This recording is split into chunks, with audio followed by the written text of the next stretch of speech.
Hi everybody, and welcome back to Hearts of Madness, our sequel campaign to Dungeon of the Mad Mage, set entirely in the plane of Pandemonium. Unfortunately, again, no Jeremy this week. Hopefully he'll be back next week or the week after. There's some stuff going on with that, so hopefully he'll be back soon. Speaking of Jeremy, and games he's in, tomorrow we're back with Curse of Strahd finally, after like a 2-week, 3-week hiatus. It's been a while since we played Curse of Strahd, so we'll be back with that tomorrow night at 7:15 Eastern Time, as the party continue to delve in the crypts below Castle Ravenloft. So, we could see the end of Curse of Strahd tomorrow night, or we could see it continue. So, tune in tomorrow night if you want to see some fun Curse of Strahd shenanigans, because they're moving through the crypts, and the crypts are a lot of fun.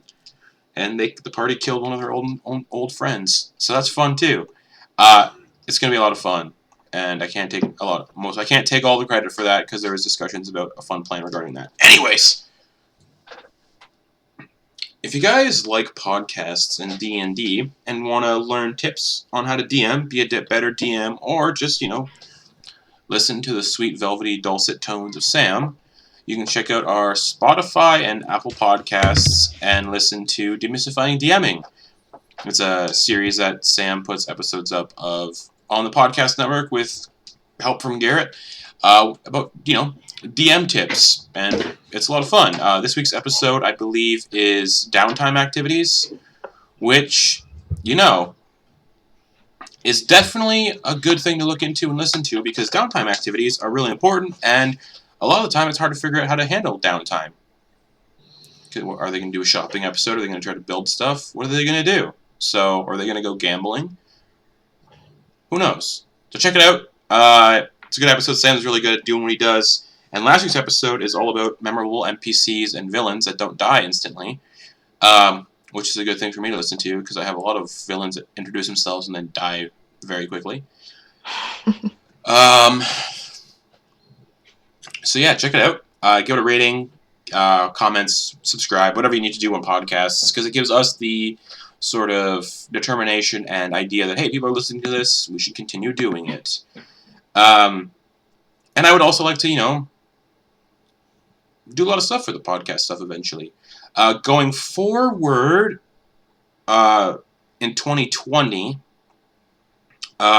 when Beneath the Tide ends, because there is an end date I have in mind, just sometime in 2020. When that ends and our next campaign starts with the core cast, if they all choose to return for the next campaign, I'm going to do my best to edit those myself down into audio format to give Garrett less work to do for podcast stuff. And I find editing podcasts very cathartic and soothing. So when our next campaign starts, instead of you having to wait to stagger out episodes, I'm going to try to get it where each episode that comes out the week after or 2 weeks after the podcast version of the episode comes out. And that'll be good. So, they do for podcasts. However, tonight at 10:30 p.m. Eastern Time on this channel right here, Mimics Monstrosities, you can tune into our Christmas one-shot that we're playing during the Beneath the Tide time slot called Gnome for the Holidays. Everyone basically Secret Santa'd making characters for the one-shot for each other, so nobody made their own character, everybody made characters for each other, and some of the designs are insane and hilarious, and I am very excited for this one-shot. So if you like Christmas, if you like crazy D&D, and if you like horror movies, Christmas with like horror in it, like Black Christmas, not really a horror movie, like Christmas horror movie, but The Thing, if you like that kind of stuff, come check it out. It's going to be a lot of fun. That's at 10:30 tonight, and also it's going to be a lot of fun. It's going to be a lot of fun. And that's it for announcements, really, guys. So without further ado,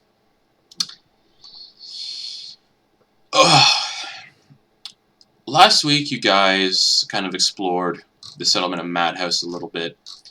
Found some shops. You found an inn called the Purple Worm Inn, where you guys rented a room for, I believe, 5 nights. Drank some interesting drinks made of mushrooms and ate some interesting food. Semi-cannibalism. you learn that there's other shops you could check out in the settlement to sort of prepare yourselves for adventures ahead, and actually start shopping for the first time since you guys have started this whole journey together. With Undermountain and Pandemonium. You guys went to the Sharp and Tall Armory and met Gracken, the Knoll shop owner, who basically was just like, yeah, I don't sell magic, don't deal with that shit. I just sell armor. I'll repair your shit, but no magic. He was quite keen on seeing what Melody tasted like, so that everyone left, and eventually found themselves at the magic shop Fortune's Take, which was basically, the shop looked like a giant chest, like a treasure chest, and it turned out the shop was actually built inside a giant mimic. And the shop owner was one Morfan, a beholder that wore a red pointy hat covered in baubles and gems with a massive monocle. And he basically said, hey, if you guys are interested in actually buying some stuff, I can give you a half-price discount if you go and kill my brother, Sewell, who's been eating all of my mushroom supplies that I use to make my healing potions with. You guys agreed. After having a rest at the inn, went and killed his brother, Sewell, and came back to the magic shop with some proof. Someone, I believe, Menchu cut off a eye stalk, and you guys, reason that as proof, you now have the half-price discount, and Melody would also have access to this teleportation circle in the basement of the shop. So yeah, with the slaying of Morfan's crazed murderous brother, the party have returned to the settlement of Madhouse and can begin taking a very well-earned reprieve from not only the winds of Pandemonium, but their harrowing time spent in Undermountain. So, we're going to pick up with y'all reappearing in the magic shop. And Morfan is just floating there, smiling wide, happy at the completed job. So you mentioned a teleportation circle. Do you mind if I have a look at that, take some notes, so I can get myself there? Yeah, it's in the rise. Yeah, it's in the basement. And he kind of floats towards the back door of the shop, where the tongue kind of unfurls itself, revealing the throat. And he's like, this way, and he just floats down. All right, and he's gonna look over his shoulder. You do have a look at some of the items, see what you like, and we'll sort it out when I get back. Want me to come with, Melody? No, I'm good. I think we'll be fine. Just have a look, see what you like. Fun shopping. And, remember not for it when I get back. Yeah, remember not to steal the shop. The shop will eat you. Yeah, we weren't going to. And he just swivels and floats down the throat. All right. Okay. Melody will just follow. All right, Morfan leads you about 10 feet down the throat. It's definitely humid and wet and gross in here. And he eventually leads you to a door. It's a fine place you got. Oh, thank you. Thank you. Built it myself. Really? Built it? Yeah. Does it have a name? Oh, shop. Other than the Fortune's Take? Oh, I don't really know. Sometimes the mimic doesn't really talk a lot. Because mimics can't speak. Man. Yeah. Sometimes I just call him Bill, Steve, Richard, whatever name, suits the day. Bill, Steve, Richardson. All right. And he leads you to this door that's kind of built into the throat, and an eye stalk kind of unfurls towards the door and opens it, and he glides inside. This way. All right. And yeah, he leads you inside. There's definitely a teleportation circle in the middle of the floor, and nothing else. It's just a bare room with a teleportation circle and a couple books, lying on the floor. Not really much caretaking of them. Yeah, Melody's gonna take 10 minutes or however long he needs to just memorize it or copy it. He's gonna try memorizing, but also copying down into his spell book, just so that he can do the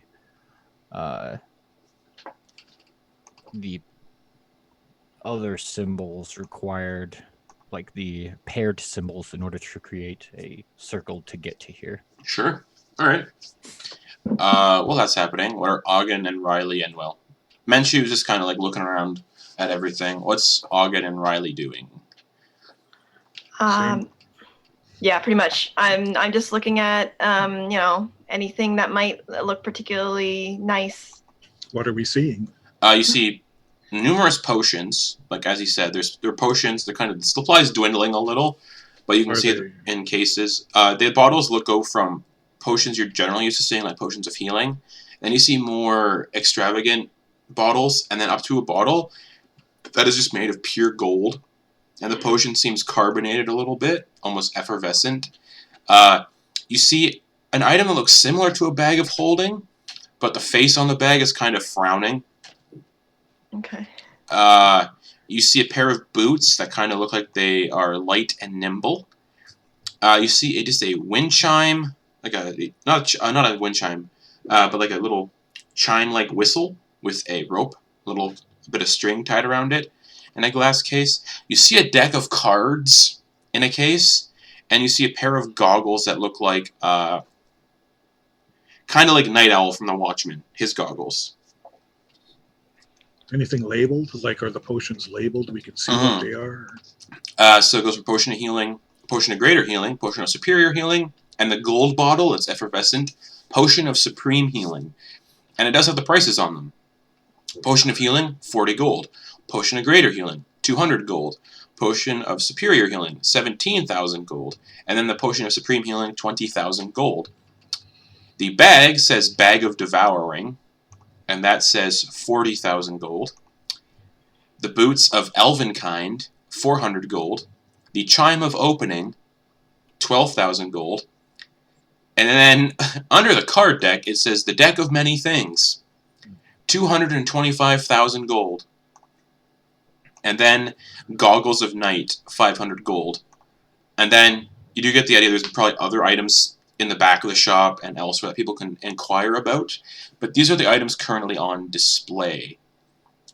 How much was the Chime of Opening? 12,000. Yeah. I'm just kind of watching the gold because it looks nice. It looks pretty. Yeah, it's bubbling like a... Yeah, like a lava lamp sort of. No, it's bubbling more like effervescent, so it's bubbling more like a bottle of like champagne. Ooh, yeah. Yeah, I'm just kind of watching that. I can't afford anything here. There's, to make it more like pretentious, there's like gold flakes floating around in it too. Gorgeous. Like Lovely. those stupid gold, like edible gold flakes people put in food and stuff. I know exactly what you're talking about. Yeah, it's like that. And what kind of discount did she give us? He gave you half off everything in the shop. That includes services as well, like making stuff and enchanting stuff. And as you guys are looking around, Auggan, you feel something tug your leg. I looked down. What's that? You see an imp wearing a tailcoat, a top hat, a monocle, and holding a cane. He's like, "Oh, how may I help you? I am the shop assistant." Is he smaller than me? Yeah, he's an imp. He's very small. I don't know. He's like maybe a foot tall. Hi there. Hello. How may I assist you? Oh, we were just looking around. His wings kind of unfurl from under the tailcoat, and he hovers in the air at your face level. And he's like, "So, what are you looking for?" Oh, Auggan, are you looking for something specific? No, not. I need a shield. Oh, a shield! Find one here. Hold on a second. And he flies into the back of the shop. Melody, you hear something fly by the door, and you kind of look in the hallway, and you see this imp dressed up in a tailcoat and a top hat, monocle, cane, just zoom by the door. Not now, goddammit, I'm concentrating. And Morfan's just like, "Oh, that's my familiar." And the imp just zooms past the doorway. Zooms. Nice to meet you, Melody Buford Forrester. All right, yeah. And then the imp zooms back, and the imp is carrying a shield It looks like it's just this typical. You know what? Let's not say it's a typical wooden shield. We're gonna do random. Because why not?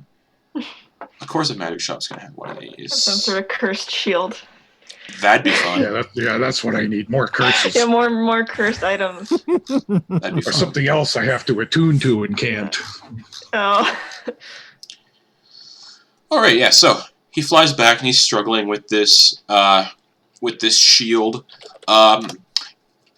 So he'll be a few minutes. You guys can look around while that's happening. Rylie, you looking around for anything specific? I'm looking for if I see. I'm assuming I'm not going to find this, but any kind of like diamonds that could be used in spells or anything that looks like spell materials. Give me a perception check. Like components or Components. Yeah. Yeah, give me a perception check. That was 7. I don't think I had anything. So. There's a lot. Oh, 8. Okay. Okay. A lot of spell components, but go just a lot. big eyes, just wow. Whoa. Yeah, I'm just looking through that, I guess. Because I think me and Melody both could use it. Was it diamond? Or Oh fuck. I think Rylie might be able to use those wings of flying. But Well, I have levitate now, so. the But The- I have a cloak you can wear. Yeah, I guess I'm looking for yeah, like charcoal and stuff like that. I'm assuming that stuff is all there. Oh yeah. So Okay. the imp returns, and he's carrying a shield. The front of the shield is shaped in the likeness of a face. Kind of face. Just Human face? just a likeness of a face. Goblin face. It just looks like a face. Nothing really specific. Eyes, nose, and mouth. Yeah, and the imp's just like, so this shield be a shield of expression. Watch. And he kind of like sticks his tongue out, and the shield sticks its tongue out.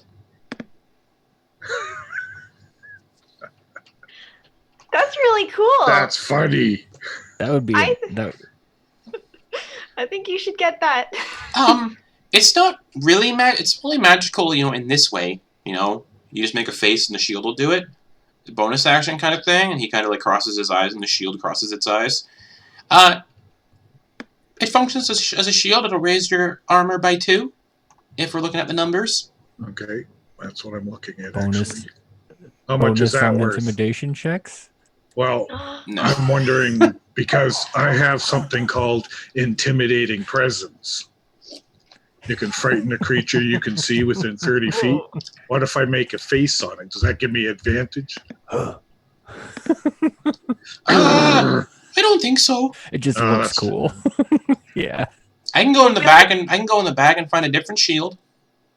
This one's only 300 gold, but I can go in the bag and find you something else. And we get 50% off. Nudge, Yeah. nudge. Because does he know that? Yeah, I know that. So would that be 300? So 150 then, or for us, or would that be 300 with the 50% off? No, it's 150 with the percent Okay. off. Gotcha. All right. What else you got?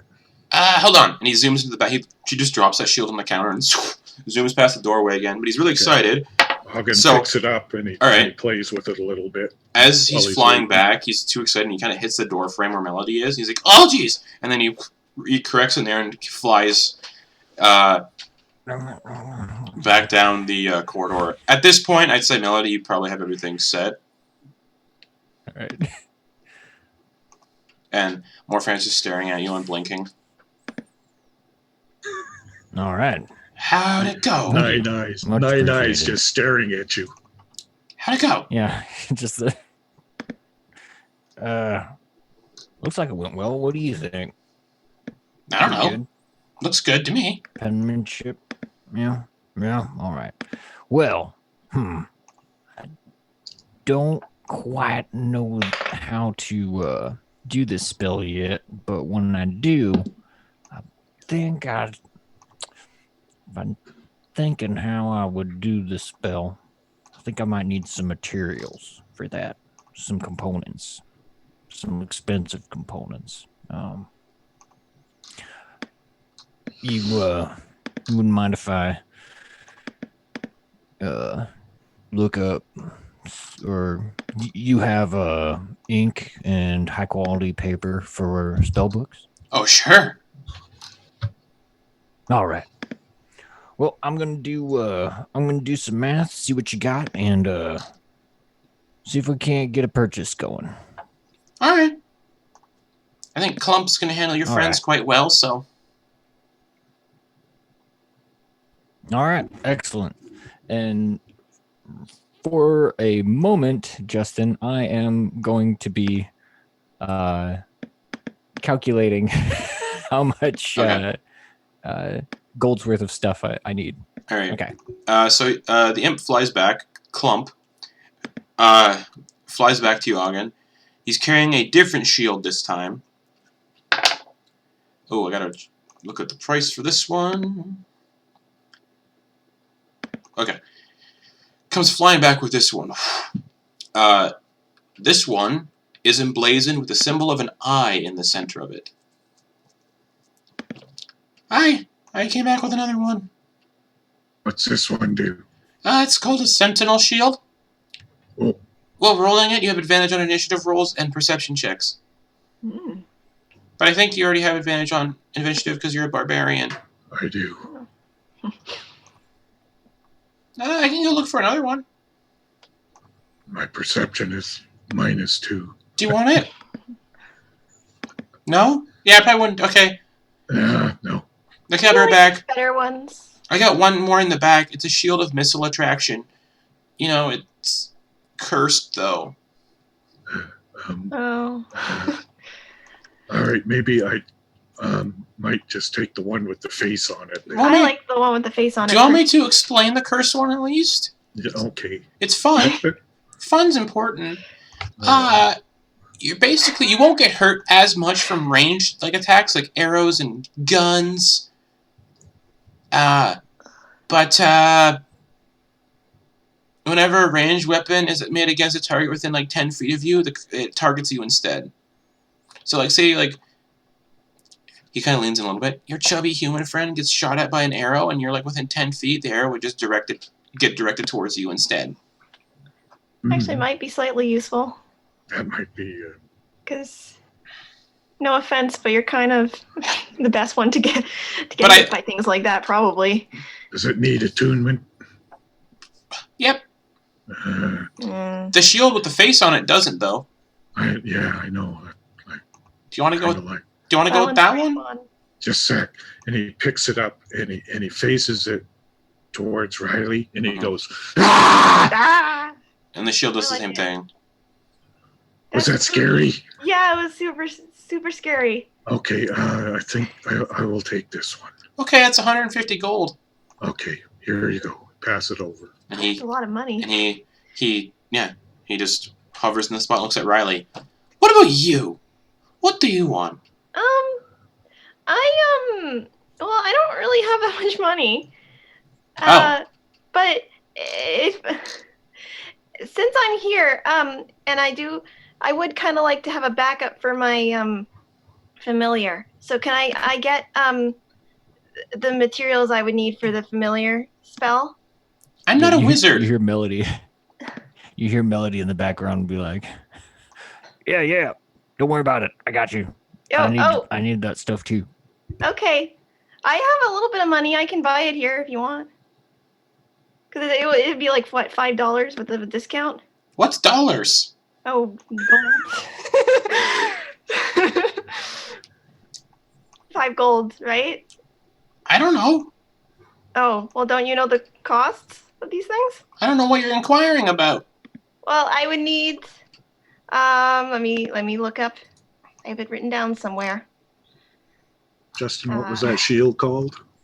Shield of Expression. I would need some charcoal, some incense, and some herbs. But actually, maybe I should wait till. Melody, do you have any of this stuff? I call out. Do you have charcoal, incense, and herbs already? What do you need? I have a bit of incense, but not enough for the actual ritual. So. Okay.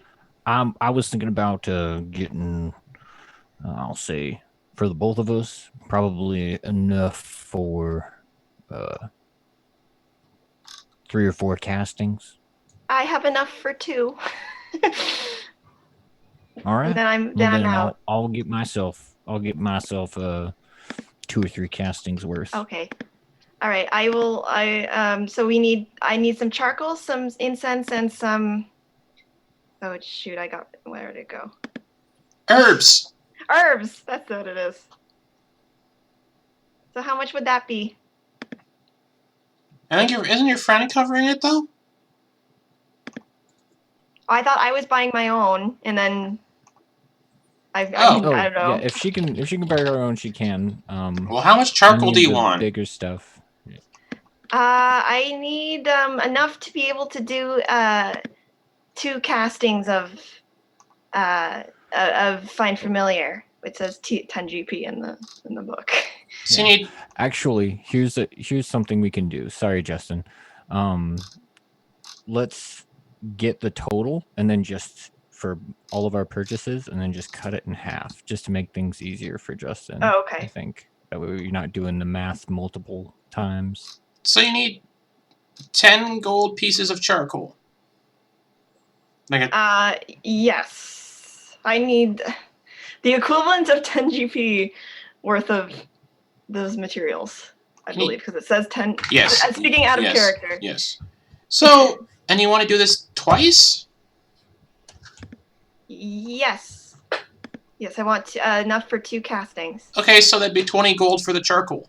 But it would be halved because. Yeah, so it'd be 10. Right. So 10. But we're not. Yeah. Yeah, and we'll do that. But we're not gonna have it quite yet. We'll have the whole thing once we get a total. Okay. So 20 gold right for the now, charcoal. Just write a 20 down.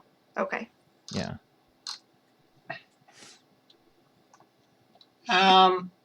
For the herbs are pretty cheap. Are you looking for anything specific? Oh, for the description of the spell components, it's all one thing. Yeah, So it's a combination of herbs, charcoal, and incense that equates to 10 gold's worth of stuff. Yeah. Or Okay. 10, gold worth of stuff. Alright, so yeah, it'll be 20 gold pieces for everything. Oh, okay. And so that'll be part of, I guess we'll add it all up and then we'll have it. Okay. Yeah, add another 20 gold for me. Okay. Worth of the same components. So double that, if you Okay, would. 40 gold. Okay. Yep, we got 40 gold total currently. And the shield's already been bought. All right. And then Is there anything else, Melody, that you need? Is he in the room with us, or is No, he? he's not. Oh. He's shouting back. We've and just forth. been shouting. You guys are shouting on my shouting. way back. Yeah. Or we could go. Anything else you need, Melody? That's a good idea. All right. Oh, Menchu wasn't attuned to the Ring of Feather Falling, so it wouldn't have worked last session. Well. Huh? Wow. Would he been able to attune to it? Yeah, but he What's a night? did not attune to it. And now he is. Oh, All right. Here we go. So let's see.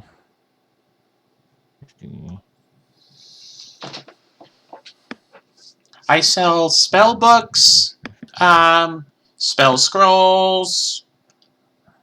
I'm more of the component sort of person to talk to. And I also deal with the haggling. Not really haggling. We don't do haggling here. More of the filling in request forms. If you want something specific made, Here, found. Can I get 500 gold? Oh wait, sorry. I guess. Well, can Melody enter? Can he? Is he? I mean, we said he was done, right? And he could just join Yeah, up with everybody. you can go back into the core shop because Morfan would float back eventually. Yeah. He wouldn't just. Yeah. Yeah, sorry. All right. So I've been thinking I need about I'll just throw out a number about 500 gold worth of paper and ink for copying some spells to my spell book. Okay. You should be able to do that. It's about 500. We're at 540 gold worth of supplies currently. Excellent. Any interest in potions? Ooh, did I see a pair of goggles over there? Yeah, those are goggles of night. It lets you see in the dark. 500 gold for those. Yeah, toss them on there. All right, so that'll bring it up to 1,040 gold. Yep. Do you want the deck of many Alright, things Anybody too? else got some stuff? Want the deck? Ooh, we're not quite that wealthy, but we're working on it. It's a lot of fun. It's a full set. You don't really find a lot of full sets anymore. I don't know if I don't know if that's in our price range. Well, it's half off. I was I like, think even half off. Was Yeah. nowhere near. there is. How about purchasing stuff? Because I see that you there have a chime of opening. Yeah. It's And 12,000 gold. this one is also unused. And Melody will pull out his chime of opening. You have a chime of opening? Oh, that's Yeah. interesting. Yeah. So you want to? You gave it to him. Yeah. So You want, how much will you get it for? Well, we already have one, but the thing that matters. It's fine if you don't want to buy it. I just No. figured. Chime of openings are very well sought after, because they can open any door. Yeah, we do not have a locksmith in our party, so that would be it would be regrettable to part with this, but It's pretty useful. 12,000 gold would also be useful. Well, we wouldn't pay you 12,000 gold for it. That's what they would sell it for. Ah, well, Yeah, what we would could- you? What number could you give me for He that? kind of closes his eyes and thinks as I roll for it. So we do have to make profit on the stuff we buy, Yeah. Oh, yeah, of course. So I'd give you about 50% of it. So 6,000 gold for it.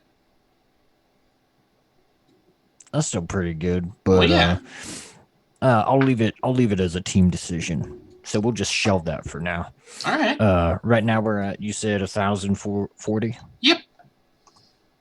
All right. Morfan's just like, Anybody else got? Morfan's just like, I'm gonna go in the back and make some of the orders we got, and he just kind of turns around and Morfan floats away.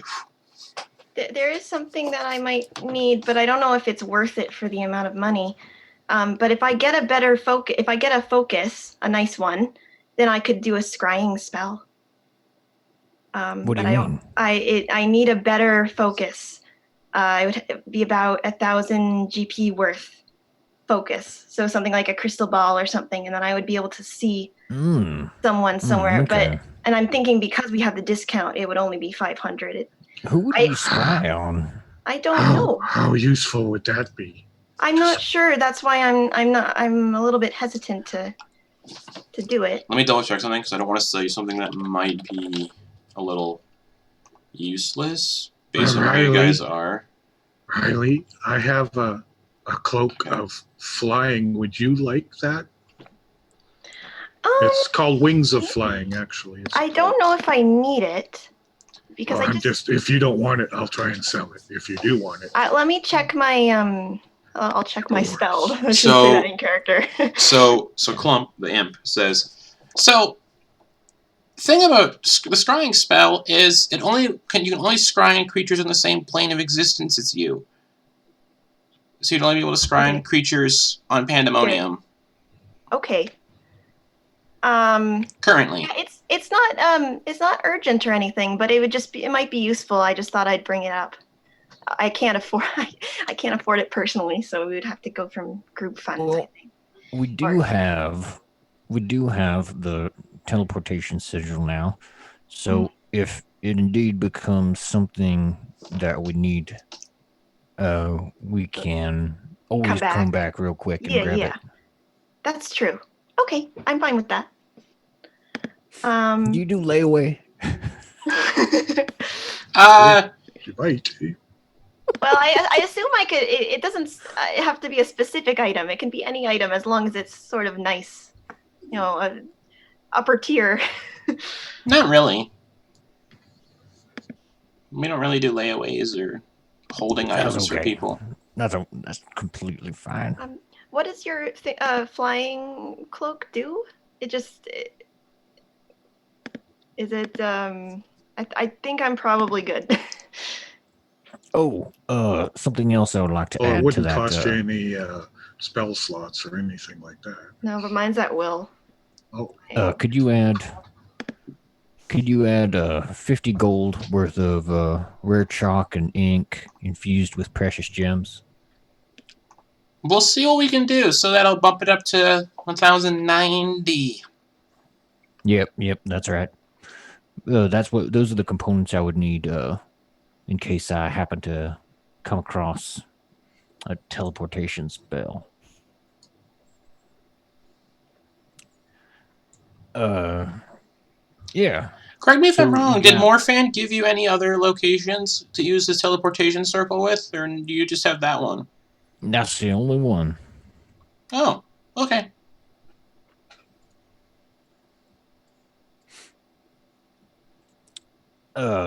Okay. So, looking at levitate, actually, it makes something else fly, not me. So that's well, important. to note. levitation's not flying Yeah. anyway. Yeah. right, Okay. but if you have in the actual invocation, it says you can cast levitate on yourself. Okay, I see. But that's just levitating. That's not flying. Yeah.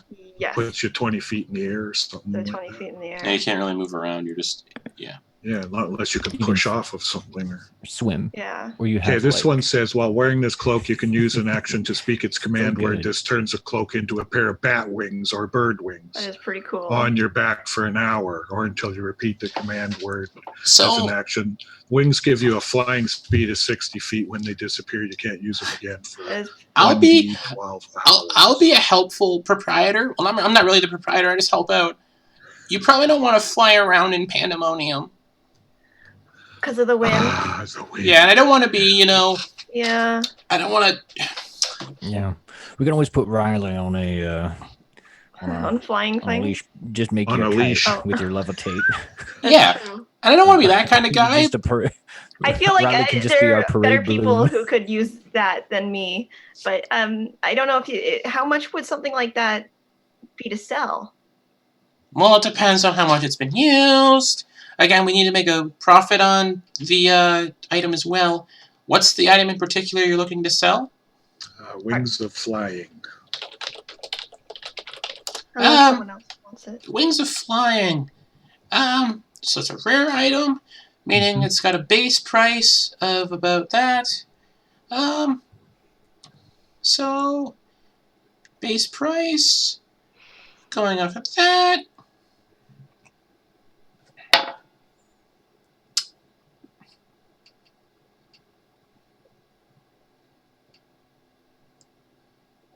I want that face on my shield. Is that Fry? Don't know if. Thinking. Hold on a second. I don't want to use that table because it makes no sense based on what I looked at. Unless Melody wants it. You need it, Melody? Yeah, do you want it?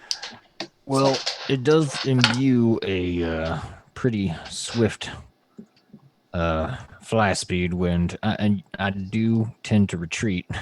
I just want to remind you that, As long as we're indoors. yeah, it's pretty. Yeah. It'll be useless if you're not indoors. Yeah. But I can buy it for 5,000 gold.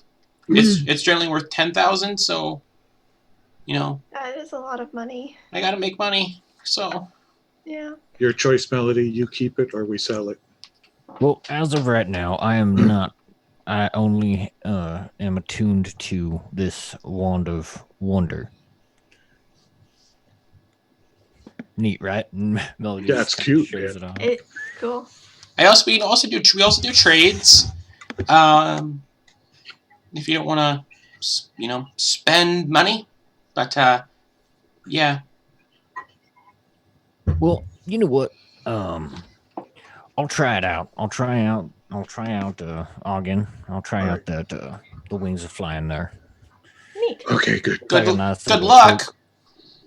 Thank you. It's Well, more like a we might come back. If he splatters against a wall, we'll definitely buy all of his materials. Okay. We will sell them here. We'll keep that in mind. And just so I know, was a command word ever established when we No. obtained that? Nope. Okay. I would imagine that when imagine you get it, when you make a command word for it. when when I you attune attune to to it, it. maybe, I don't know. We'll see. See. You adding it to your inventory? I I'll sure remove did. it from mine. All right. So, you guys want anything else, or are we ending this transaction? What's going on? I have a question. Oh, Do you buy spell components like strange things? depending I on what have- the strange thing is. I have 5 pounds of a mushroom called Tongue of Madness. Would you Ooh. be interested in that? Probably make a good potion. Well, Tongue of Madness, if you eat them, you kind of blabber every thought you have in your head. That could be useful. So it could make a fun potion, like a truth serum kind of thing. We could spike drinks with of our like rival shops all around the plane. That could be fun. How much do you say you have? How many pounds? 5. Or 5 pieces, whatever. 5 pieces. Where did you harvest these? And in the Mad Mage's underworld place. Oh, Under Mountain. Yeah, that's what it's called. I can give you 200 gold for them. Sold. All right. And he takes the mushrooms and just kind of puts them elsewhere. He goes, all right, well. We ending this transaction, or? How about, what's everybody got for healing potions right now? I know we divvied some up in the last battle, but we probably didn't get to use them. I don't I think imagine we're still used good. any. I'm Yeah, okay. alright. Menchu has 2. Me too. I I have have 2. 2 as well. I have 2. All right, Well, we're good. That's the way we sorted it out last time. There we go. Yep. All right. That sounds good. And I have. All right. Yeah, I think we'll call it good. All right. So he's holding a list of parchment. That's 1,090 gold before the discount. With the discount, you're looking at 545 gold total for everything. What is steel? I will steal. And I will chip in my 10 gold. Oh, I'll cover it Oh, you sure? just to make it easier. Yeah. Okay. And you said how much was it? 545. Yep. All right, 545. Remove. There we go. And Melody, take your shield back. Oh, Okay. excellent. I got a new one. Look at this. And the Oh shield. my. Yeah. That same is thing. terrifying. Morfan? Morfan's in the Isn't back. Oh, dang it. What's your name? I Clump. never got it. Clump. Clump. That's a great name. Thank you. Well, Clump, thank you very much. We appreciate it. Thanks, Morfan. Miller will just yell down the hall. I think he's currently making something called a apparatus of Qualish. So Nice. Oh. yeah, it's like a big crab vehicle that takes like 4 or 6 people to steer and control. It's a lot of fun. Has Melody ever heard of that before? History check. Okay. Yay! First roll. Really? Yeah. Didn't First do too roll of well. the night. 7. 7. Yeah, I rolled a 2. That was my first roll. That's a and lot of Oh. weird words. He said land vehicle. Yeah, That's I heard that another, So it's a heard another horse. weird word earlier. We're talking about a Gun. horse? What's a gun? Yeah, what's a gun? Jeez. Thank you, Justin. If you guys want to buy one eventually when he's done making it, I can. If you guys want information, insider information, because you're members. All right. Okay. Members. It's It looks like when you first look at it, apparently, it's like a large sealed iron barrel. It's about 500 pounds. It's got a hidden catch. You find it, you release it, and it allows 2 medium or smaller creatures to crawl inside. There are 10 levers, kind of in a row, at the far end, each in a neutral position, able to move either up or down. When certain levers are used, the apparatus transforms to resemble a giant lobster. It's got a movement speed of 30 feet, a swim speed of 30 feet. It can be used as a vehicle, requires a pilot. While the hatch is closed, it is airtight and watertight. It holds enough air for 10 hours of breathing, divided by a number of breathing creatures inside. It floats on water. It can also go underwater to a depth of 900 feet. Below that, it'll start to, take some damage from pressure. If you're in the compartment, you can use your action to kind of move as many as 2 of the levers. After you use one, though, it'll go back to its neutral position. As such, some of the levers can extend the legs, the window shutters open, the claws extend, the claws make attacks, it can walk or swim forward, the apparatus turns 90 degrees left. I like fixtures emit some light, kind of like, what would they be, like head torches, torch lamps, headlights, whatever. It'll sink 20 feet, and the rear hatch opens. If you're not really... We're testing it out, and we're generally finding it's more fun to test it with people who aren't proficient in steering vehicles, because they kind of just pull a lever and see what happens. And the last time we tested it out, a couple of Severnblums, deep gnomes, they... Sverfniblums. Yes, what you said. They were using the apparatus, and they had it just go around in a circle for 6 hours. Until they're yeah. How many people does it take to operate it? You only need one pilot. And there's a maximum of how many people can fit in it? 2 medium or smaller creatures to crawl inside. Okay. It's not super big. It's definitely interesting. I just don't know where we would use that. It's a lot of fun. That's what matters. It would be fun. Maybe we can rent it sometime. Well, it's pretty expensive, so we probably wouldn't rent it. Okay. If you're ever curious, you want to come back and buy it, it's 175,000 gold. That's the asking price right now. Well, think about it. Okay. Melody is taking these new goggles he bought and just puts them on and he's just yeah, that's right. Do they actually work? Of course they work. Wow. That looks pretty neat. Melody does this. Yeah. That was nice. All right. Really neat.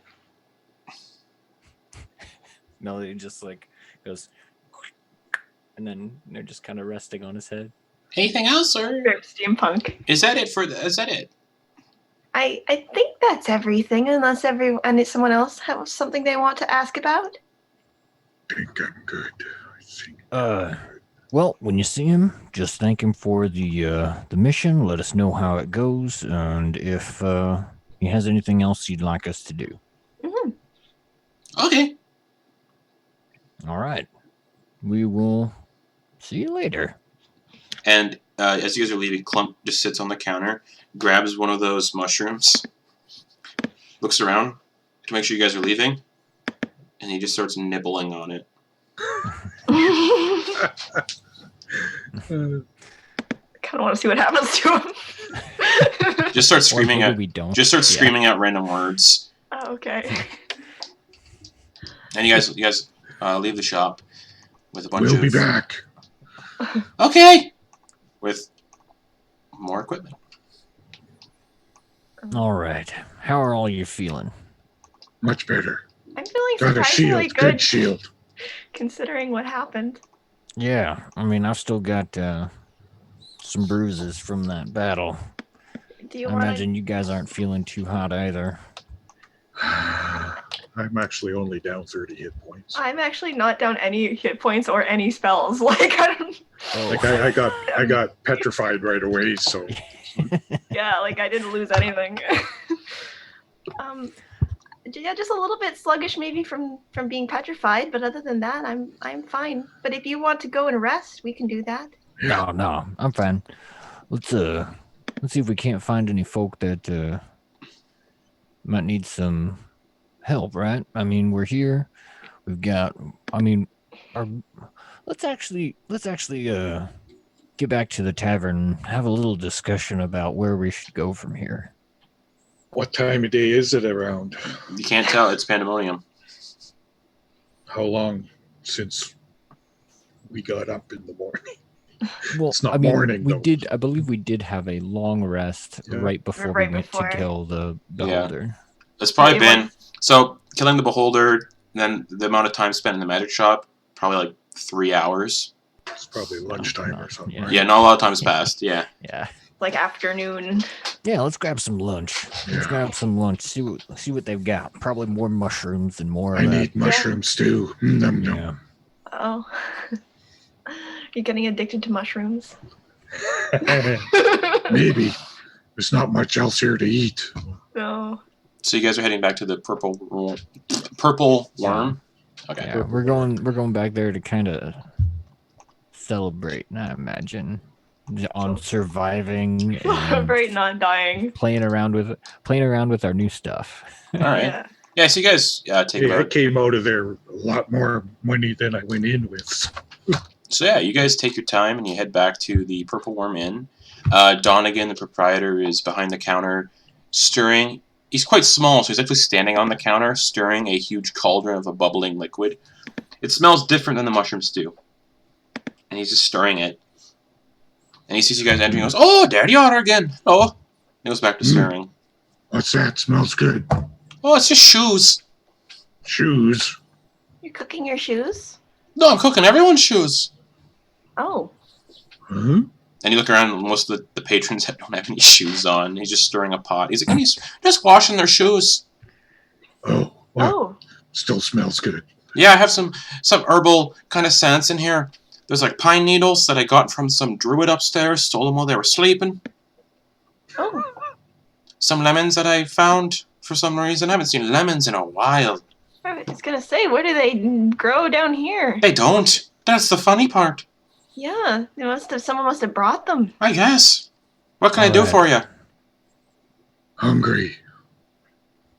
Is there? Yeah, can we have some food? Some of that soup from before? Oh, yeah. All right, you guys get what you need. I'm Two, gonna- please. I just gonna want the go mushrooms check like on- before. Okay. I'm gonna go check on something. 4 Melody's gonna Melody. 4 copper. Melody's gonna go check on the room. All right. 5 copper for the mushrooms, and for the stew, it's 8 copper. I toss him a gold. Oh, okay. That's Oh, are you all covering I it? got. All right. Do you want me to wash your shoes as well? No. Okay. You're gonna see Six's finger in the pot and taste his finger. Not yet. And Melody, you get up to the room. The door's locked. All right, Melody will pull out the key.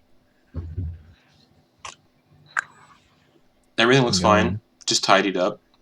All right, Beds are made. cool. I imagine the Melody still has that alarm spell going, but he'll go ahead and check, lift up the mattress, make sure that the bag of holding is still there. It's still there. Excellent. I'm gonna pick it up, start depositing the stuff, All right. some of the stuff that he's got, balancing out some of the more cumbersome items that he both obtained and yeah, like for instance that mind flare costume is in there. Oh yeah. Yeah. There's like some crowbars, all those little figurines, Okay. some hunting traps. Yeah. That'll come in useful. So Yeah. Auggan Rylie, Donegan comes back with the bowl of mushrooms and the stew as before, and he goes, "Yeah, we don't get much in terms of variety down here in the food, so enjoy it while you can." And he goes back up to stirring the shoe soup. So what's you guys doing here in Madhouse? You looking for anything specific? Where are you from? We're we're I don't even know how I would describe it. We're from a different plane. Oh, that's common down here. A lot of people are from different planes down here. A lot of extra-dimensional, extra-planar travelers. Right. Don't know why. I yeah. don't know why you choose to come here though. This place is crazy. We did not choose. Oh, well, that's quite common too. So I don't know why I asked. Is there anything fun to do down here in this town? No, Okay. At least you're honest. I mean, I can't really think of anything. They tried opening up fighting pits. You know, they bring in like creatures from other planes to fight, but that didn't go so well when the astral dreadnought kind of broke free, and well, that wasn't a good time. I don't know how they got an astral dreadnought down here in Pandemonium, but it went really bad. So a lot of people died, and it was really bad. So Melody will come down the stairs. Did someone say astral dreadnought? yeah, there used to be fighting pits here in town, and one year they brought in an astral dreadnought. It killed everyone, and it killed everyone. It killed all the attendees. It killed the proprietors of the business. It killed all of the fighters. So, and then it just sort of disappeared. So, I don't know. I don't know how that worked. I don't know how they got it down here. So, I forgot if I have already rolled a check to see if I know what an astral dreadnought is. We've never talked about them before yet. Okay. So you can if you want. Oh, okay. I didn't know if you would say Melody knows of that. That seems like something that might not be readily. Not for a 10th level wizard. Yeah. Okay. You can go for it if you want. Yeah, I mean, Melody will just kind of like, like it sounds like something interesting, maybe something in his past or book he's read. We'll see. Mm-hmm. Ooh, that is not too bad. But what skill would you associate that with? History. History. Arcana. So it's a 16 on the dice plus 5 for history. I've got proficiency in Arcana, but I'm not sure how much of that you think would. All right. So it's either going to be 21 or 25. All right.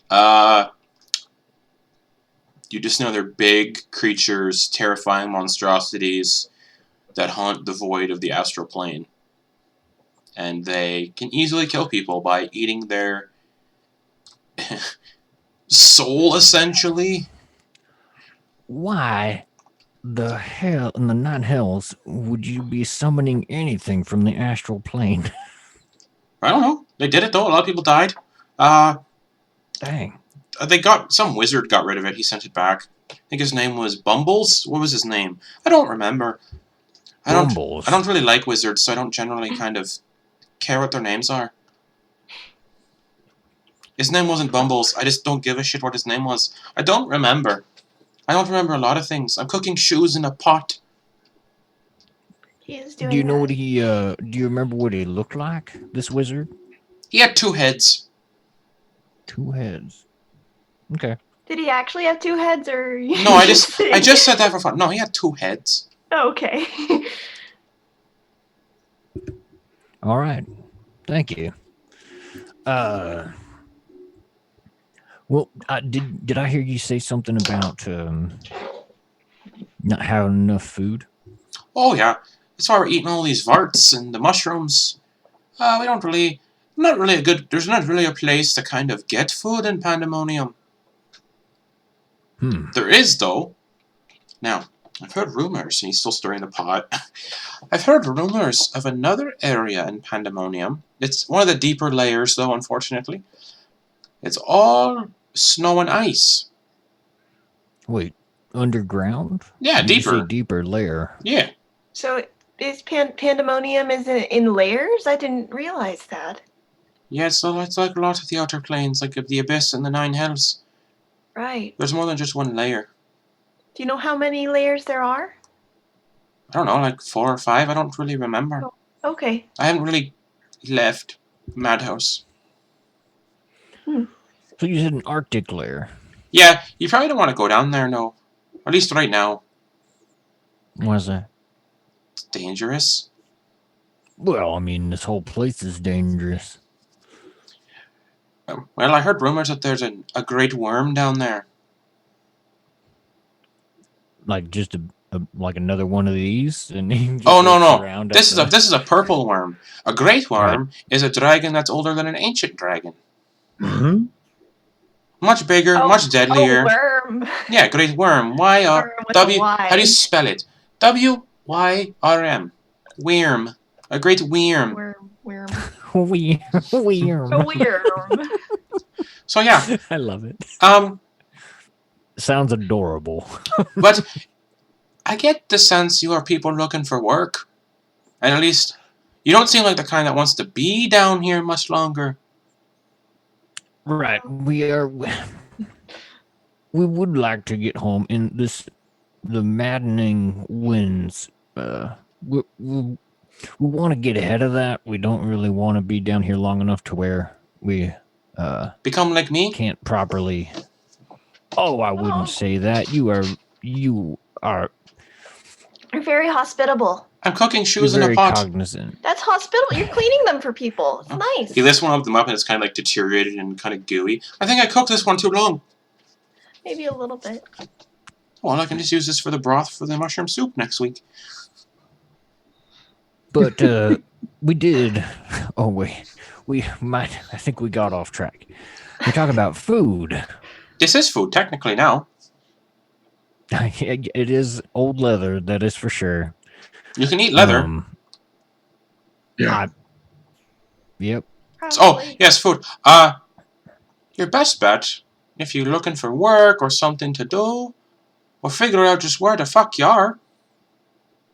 Did you see the big tower in the center of town, like about a mile in? The Bleak Cabal headquarters. It's like the big tower, kind of got the beacon of light on it. So not everyone here goes insane and murders each other. That tends to happen. We get murders once in a while. Get that in Really? every city. Down here, it's pretty common. We kind of just go, oh, that's a guy getting stabbed in the alley. And we kind of just walk past. Well, maybe not that bad in most cities. No. Baldur's Gate's pretty bad, though. Yeah. So if we go to this tower, we can just go inside, or are they gonna get upset with us if we do that? I wouldn't recommend just walking inside. You might want to talk to the guards outside first. Right. And then, they might... It's not a public building or anything. No, it's the headquarters to the Bleak Cabal. They might send you to their leader in Desmond. Oh, I see. Good to know. Do you guys have any drinks that don't have the madness in them? We have the mushroom beer and the mushroom wine. Have you Should we tried get those? this beer. thing started? You don't want... It is. I don't want to tell you what liquid we use as the base. That's okay. I've got Melody just taps on his his Pre-app. periapt. Yeah. I'm okay, I think. Okay. Well, I'm going... Yeah. I'll match Auggan's beers. All right, he hops off the counter, waddles over with 2 piss-warm bottles of mushroom beer because there's no refrigeration in this place. Well, I mean, yeah, beer usually isn't. I mean, in the classic sense. Yeah. So. All right. Did my gold capiche cover that too? Yeah. All right, good. Hey, Auggan, you know, there's something that I tried a few years ago. Every once in a while, I give it a shot again, and it gets a nice little crispy feel as you drink it. And Melody will use a kind of subdued ray of frost to kind of cool the beer in the mug. Mhm. Or he will like to attempt that. Yeah, give me an Arcana check to make sure that where frost doesn't shatter the bottle. Yeah, because there are spells out there. There are spells out there Yeah. that do this specifically, like Yeah. shape water, I believe. So And I think prestidigitation would be able yeah, to do that's it too. why. Yeah, that's why I asked. Like, Yeah. Oh yeah. cool. Super freezing You a said Arcana? yeah. Or yeah. So yeah, super freezing a warm bottle would be like. Yeah, it's a dirty 20. Yeah, you do it. All right. Oh, that's good. Yeah. Cold mushroom beer. Cold mushroom beer. It's nice and Very crisp, good. right? Thanks, Melody. Yeah. It's I nice like and it crispy warm as too. it goes down your throat. Cold is good. What is the temperature here anyway? Like, is it hot or is it cold or is it just You've noticed kind of a you've neutral? noticed when you were in the winds, it was cold because it's constantly blowing. Wind chill. And everything did seem like it was cavernous. In this tavern, since it's the inside of a monster and there are mucus kind of seeping out of the walls, it's kind of damp. The air's kind of damp and muggy. Not as damp and muggy as the magic shop was, but still damp and muggy. Okay. Yeah, so like, imagine it being in a cave where there's no real airflow, and it's humid inside the cave and damp and smelly because there's no airflow Sounds whatsoever. horrible. Yeah. Right. Well, and Melody's gonna pound one back.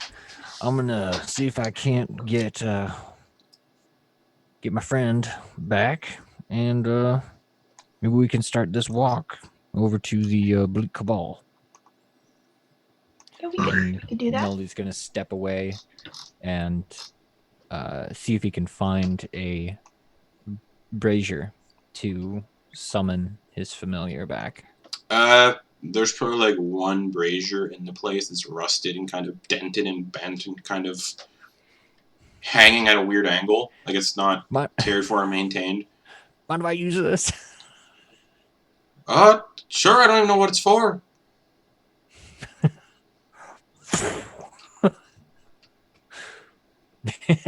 Melody's just gonna make a racket as he like goes through the hand gestures and verbal components associated with summoning All right. his familiar again.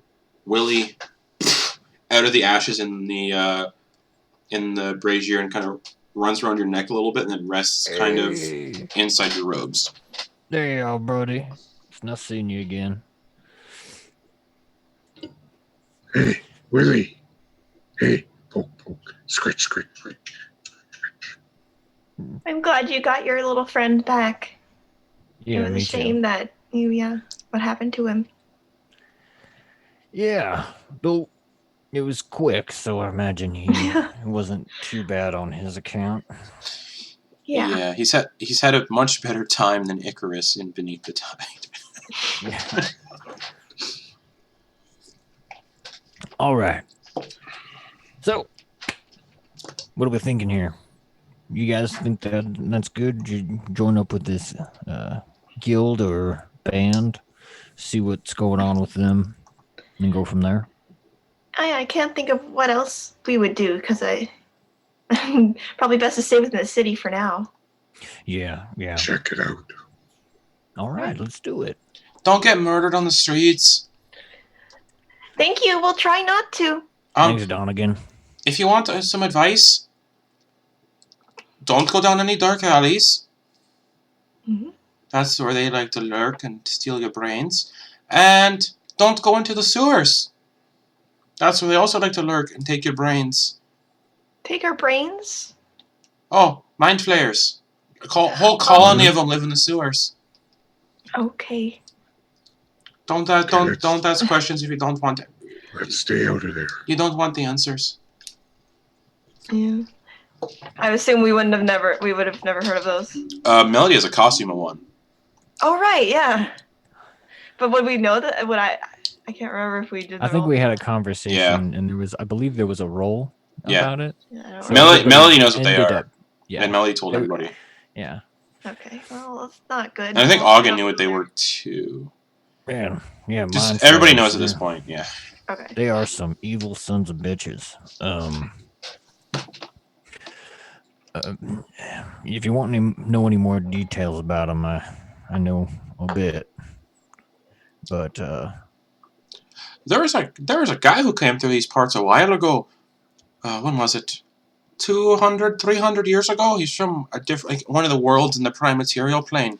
He had an encounter with one once. Had a big old scar on the back of his head. Wore an eye patch.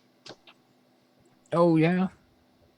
What was up with him? Ah, Why was he worth mentioning? they came here to, like, I don't know. They came here a few times. They went through a maze at one point. There's a whole thing. And they came back eventually to do some other stuff. He had a group of friends with him the entire time. They were just good for getting errands done and stuff. Oh, okay. So just some past adventures. Yeah, coming through town. there's a dwarf and some others. I think one was a human. One was an elf. They leave anything behind? Not really. This is like 200 years ago. No, Not 100. 200? 200? It was a time. I was just a wee Darrow at that point. All right. Well, thanks for the heads up. We're gonna be heading out now. All right.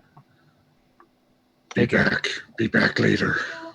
If you just don't go too far, when you leave the city at any point, don't go too far. Well, there is no directions here. Don't go too far following the river Styx to the left, because you'll come across the Halls of Madness. It's a huge labyrinth down here in Pandemonium. Yeah. That reminds me. So when we came in here, Okay. when we came into the town, there was a sort of ritual done to disable the field so that we could enter. Yeah. Do we need to have the same thing done when we leave? No. So it's kind of a one-way No, it's sort of a... disintegration? It's not a one-way disintegration. It's sort of... Well, if you want your answers, the Bleak Cabal is the place to go. I don't really 100% know myself. All I know is, if Desmond deems you worthy and not a threat, he'll let you in. And if you are deemed a threat, he won't let you know. And when you go to leave the town, you just get poof, dusted. Okay. Good to know. That is very good to know. So just don't be an asshole, and you'll probably be okay.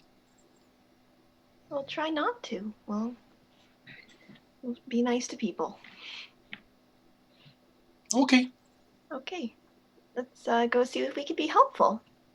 Yeah, let's do it. And he goes back to stirring the pot of shoes. You guys leave the Purple Worm, and you can see the tower plain as day, a mile away in the center of the city. All right, let's go towards it. Assuming. Yeah. All right. Yep. You guys start marching towards it. Auggan walks slowly so they can keep up to him. I'm gonna send Cobb out a little bit ahead, looking out for any mind flayers or anything that might be. What's the lighting situation? You said that there were dark alleys. It's dark. Since we're inside of a thing? Okay. Yeah, it's very dark still, but there are those orbs floating around that kind of give off maybe like 5-foot radiuses of light. So it's not super, super bright. But when you do see the alleyways, pitch black, you cannot see down them. Yeah. Melody will, when all that stuff is mentioned and he sees what's happening here, he puts his goggles down. You put your goggles down, you look down the first alleyway you pass. There's just a person laying face down in the alleyway. 100 or so stab wounds just all over their back and sides. Melody will pull the goggles back up and be like, okay. Yeah, don't want to see that their whole walk. So, What do you see, Mel? nothing good, nothing bad, but nothing good. Just dead bodies.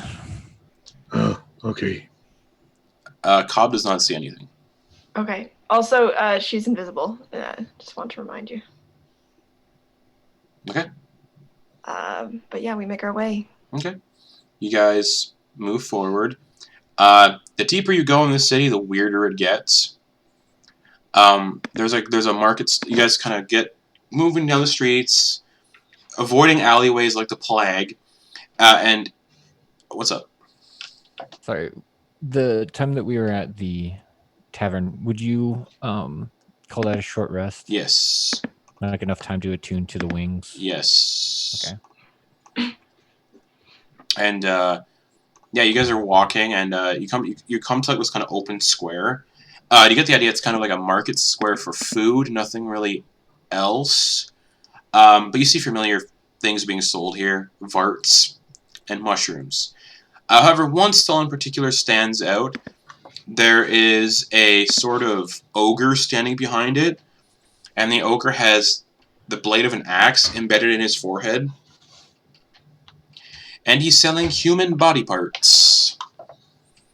There's a human head, human leg, human torso, human arms, and all of the meat appears to be aging and has been dry rubbed with something. And as you're all walking past, he kind of just goes, "Hey, you hungry for some meat?" No, we're good. Thanks. You want to sell your friend? No, thank you. We need him. Okay. Just move on. Yeah, you can just move on past this. And as you're passing, you guys kind of glance back. His eyes are just fixated on Melody. Okay. I kind of go between Melody and him, even though it makes no difference because I'm like 4 foot tall. I'll give you 2,000 gold for him. That's okay. We'll keep him. All right. Was Melody seeing that? Oh yeah, you guys walked right past the stall. Okay. All right, Melody's taking notes. This character, this guy, you said he had something embedded in his head? Yeah, he's an ogre with the blade of an axe. No handle, just the blade embedded in his forehead. Was there a name of the stall or Nope. shop? Nope. Just human parts hanging and drying and aging. Literally no name. Just like, you get that he kind of just erected the stall that day and is just trying to sell meat. Okay. And you said he was an ogre? Yeah. He Okay, just had thank a you. sudden surplus of human meat. I need to sell this. And you guys proceed down the streets. What's everyone's passive perception? Menchu's is a 16. 8. 11. Okay. 17. Melody and Menchu would see this. You guys see a hooded figure kind of dart down an alleyway. Hooded figure. You kind of see something hanging from their hood. Menchu because he. No. You see them. You see them moving, and you actually see them go down the alleyway and then disappear. Oh, okay. Thank you. They're wearing like a black robe, kind of a breastplate, and you see a mass of something hanging from the bottom of their hood, and they kind of just into the darkness. Would a 13 for Cobb have seen it? No. I forgot about that. Okay. No. All right. Melody puts puts the goggles down. Was like, what the hell was that? You see something? And you look down the alleyway. Yeah. You see a being look up at you. No. Purple flesh, tentacles, and it's cracking open a sewer grate and slithering down into it, and then it closes the sewer.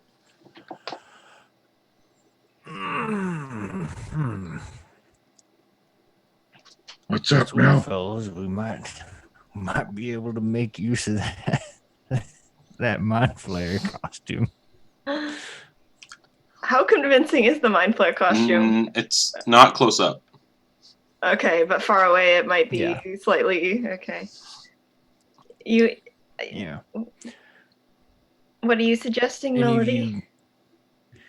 Oh, nothing right now. Just in Okay. case. Just to have it in the back of your minds if we so need to. Might be able to do something. Yeah.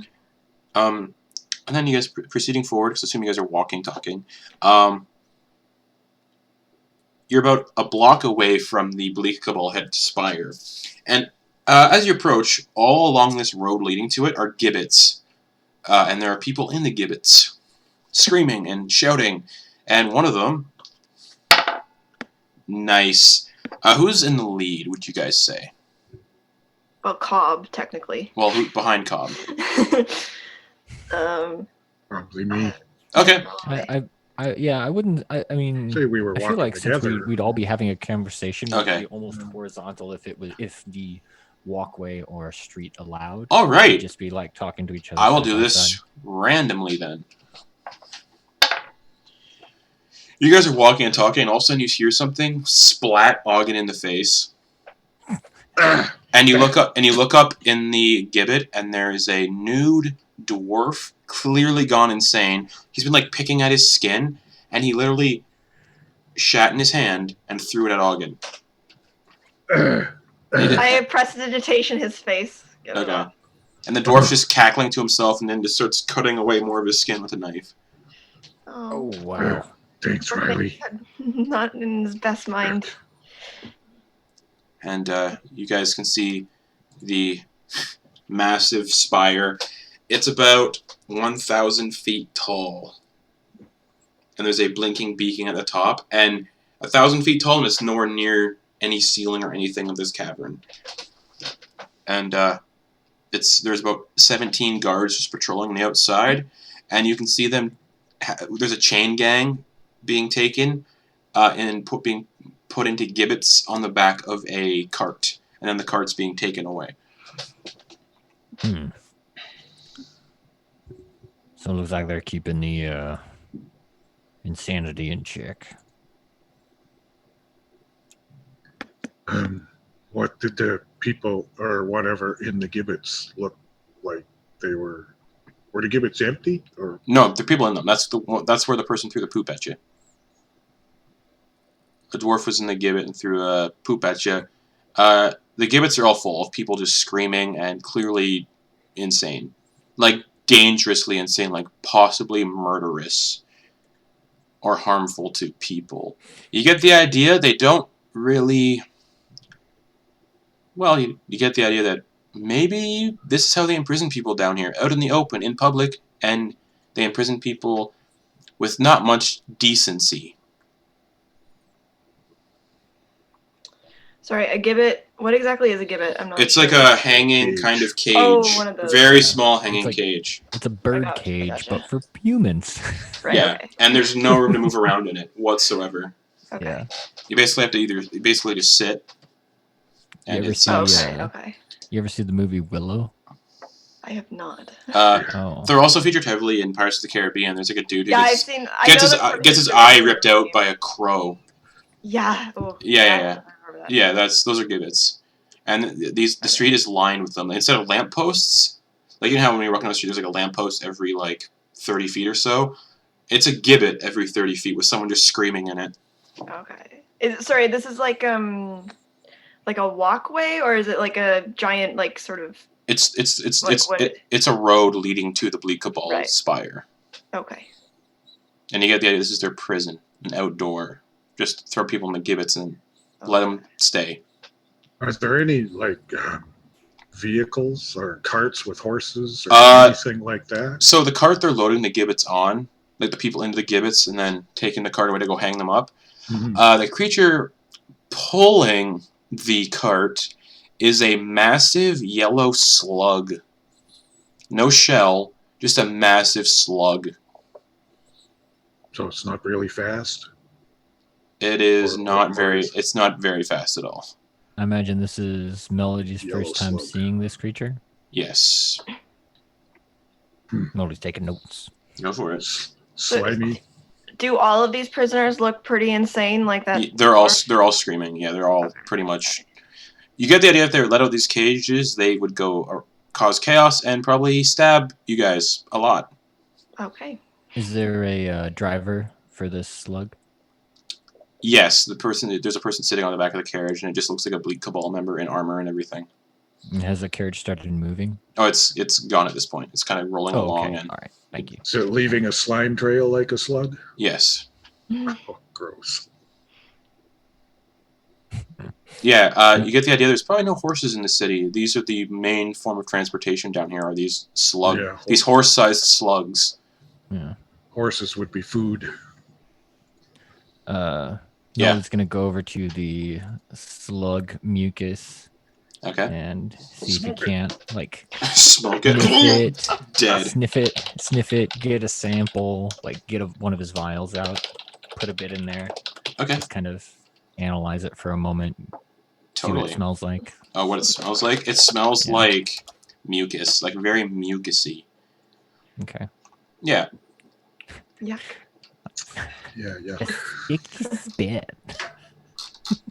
Yeah. It smells very mucusy. It's very sticky. Okay. It burns you a little bit when you touch it. All right. It's like slightly. So it's got like a little caustic twinge to it when you smell it. It's a little corrosive. Yeah. Okay. Like it does. It kind of melts the flesh of your fingers a little bit. Mel just spit on it and wipe it off on his on his cloak. Damn. All right, should we go up to talk to some of the guards? Yeah. Let's do it. All right, let's do it. All right. I'm gonna like poof cob away. Okay. Since I know where everything is now, pretty much. Okay. Yeah, heading forward. You just approach a guard, one of the ones wandering. Yeah, I guess. We're just gonna have the smallest person in our group just. I walk assume right up we're to all these going here. These big guards and just be like, "Hey guys." Hi. All right. You approach one, and they turn around, and their face looks weird. Okay. It's how do I explain it? I have to pull up a picture that I have so I can remember how to explain it. Like a deformed kind of weird, or Not like a deformed facial weird. expression? It's just you've never seen this kind of thing before. Okay. Their skin is like bluish gray and black. There's no mouth to speak of, Okay. and their nose is just two holes, and their eyes are pure white, and they look like they're hairless, and they're wearing armor, and they just turn to you. Hi. Hello. We were told that we're new in town and we wanted to find some work or something to do, and we were told that this would be a good place to go for that.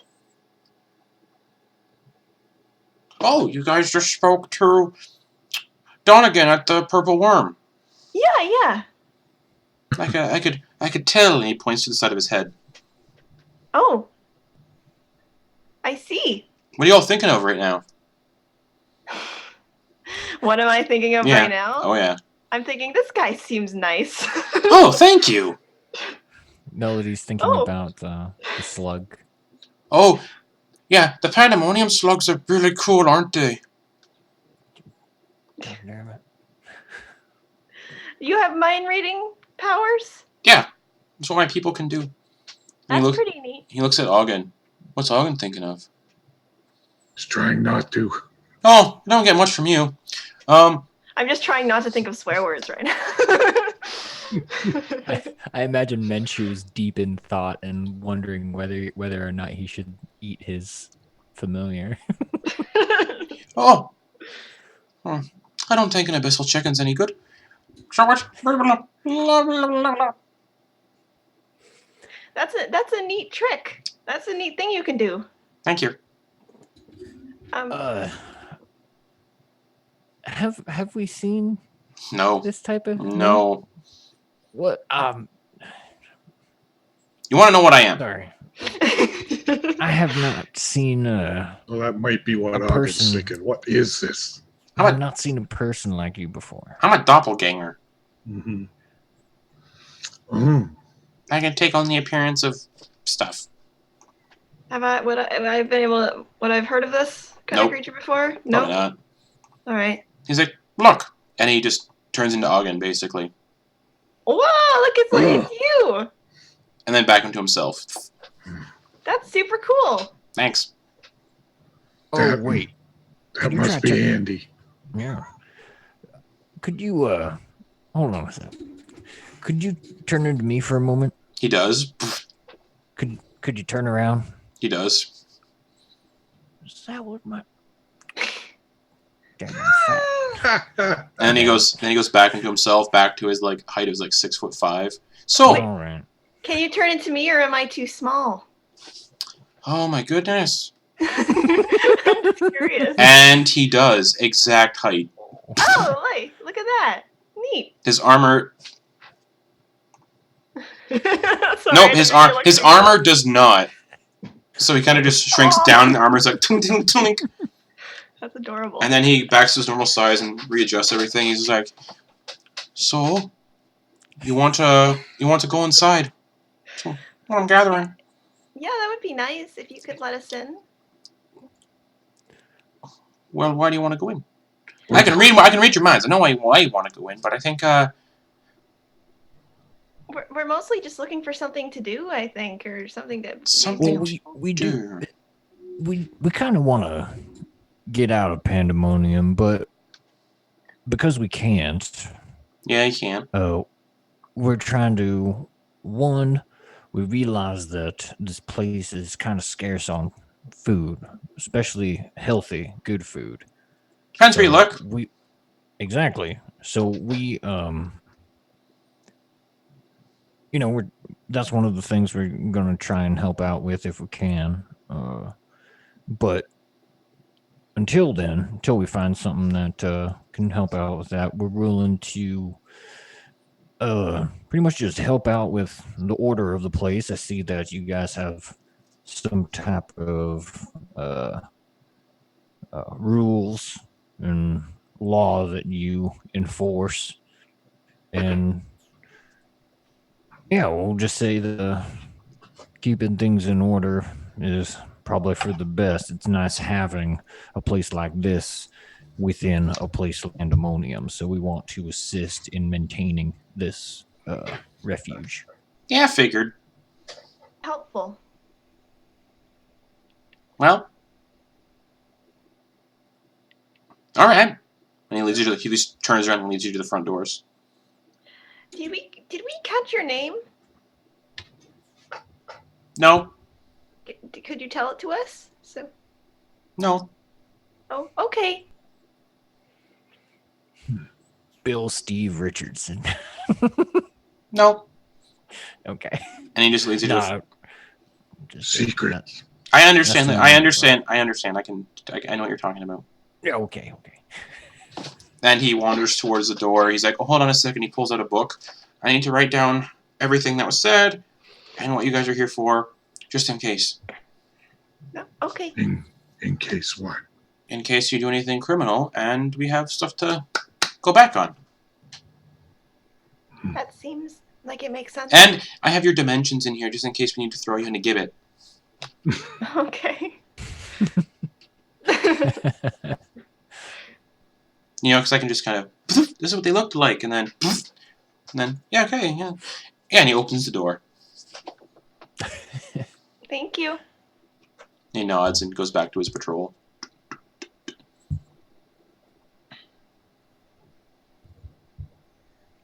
Oh, quick question. I've been kind of taking notes. You might have heard me typing. What race is Donegan? Darrow. Derro. Oh. Okay, I have never heard of that. Okay. Thank you. Sorry. Mm-hmm. All right, so we're in. Yeah. Where are we in again? You guys, so he opens the door, you guys enter, you're in the grand hall of the Cabal. It's a huge hallway. It's about 400 feet high to the ceiling. The hallway's about 40 feet long, and there are about 15 doors on either side. And they're not labeled for reasons. And there are numerous Bleak Cabal members just wandering around. Okay. And at the far end of the grand hall, you see a large 50-foot by 50-foot mirror. At the very end? Yeah. Okay. That fellow didn't tell us where to go, did he? I'm not... No, but There are a few people walking around. We could probably snag someone real quick. Okay, I'll go to someone who looks somewhat friendly, if there is one. Yeah, none of them really look friendly. But you... One who looks least likely to be mean. To be... Okay. Someone that doesn't look like they're in a hurry. Yeah. You see a dwarf walk by, red beard, Okay. kind of chubby, red cheeked. Excuse me. Meh. Hi. We're looking for. We were told we might be able to find some sort of work here. There's some there. Let's see, we'll go over there. Oh, okay. Thank you. He kind of just gestures at like all the doors, and then he kind of ends at the door immediately to your guys' right, and he just goes, "Oh, I see you." And he lets out a, and then as he walks, keeps walking. Oh, he's gone. Do we just try one? He gestured around and then pointed immediately to your right. Oh, okay. So then I guess go to the one immediately to our right. I Okay. guess. Yeah. There is just an archway with a shimmering veil Oh, okay. in front of it. As you open the door, there's no hallway, no room, just an archway with a veil. Okay. You want to go through it, and then it turns around and walks away. Through it. Auggan steps through the veil. All right, Jeez. Auggan just disappears. All right. Naldi will pass through. All right, Menchu Alright. follows. Yeah, I'll go. We'll say because I forgot Keith.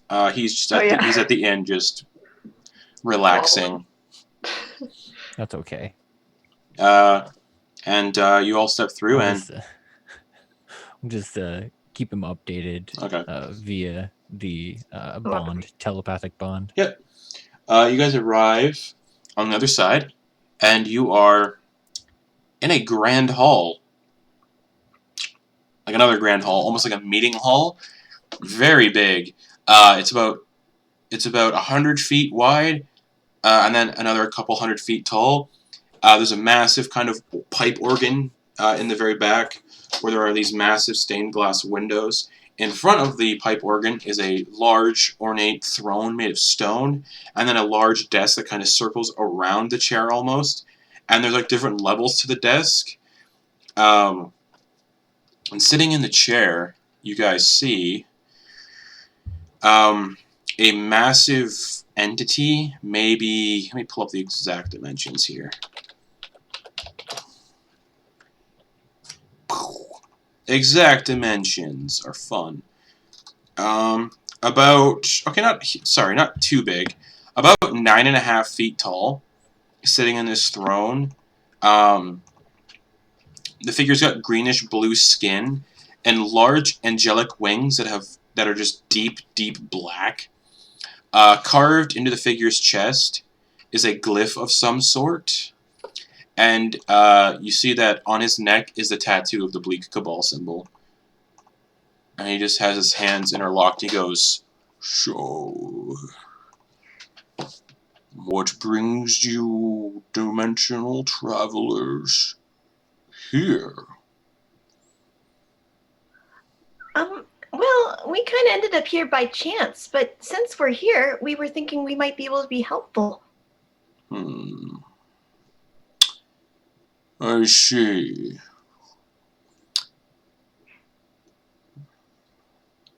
So, is there anything you might need help with? Oh, there's lots of things I need help with, little one.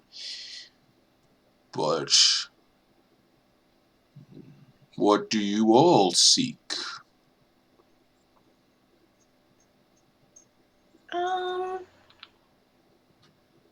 Well, yeah, Home. we sort of would like to find a way out of this plane if possible. That can be easily arranged. Oh, Eventually. At Okay. what cost? Trust. well, we're very trustworthy. I don't believe it. So that's why we have to develop this mutual trust. My name is Andesmon, and I am the leader and founder of the Bleak Cabal. Desmond? Andesmon. And Desmond. Okay. Andesmon. Oh. Oh my God. Okay. How do I? And I see you helped my 2 guards that sat beyond the gate into the city. Yes, Found we food. did that. I appreciate it. Oh, you're welcome. Unfortunately, we did not save the other 2 that fell upon a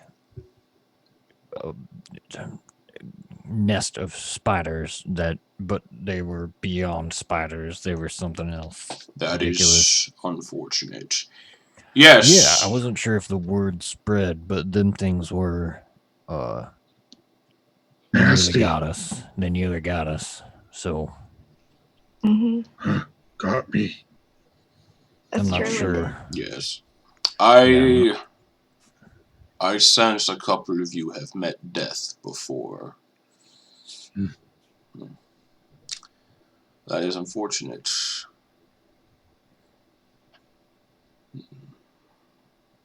I'm very good at bringing the dead back. If need be.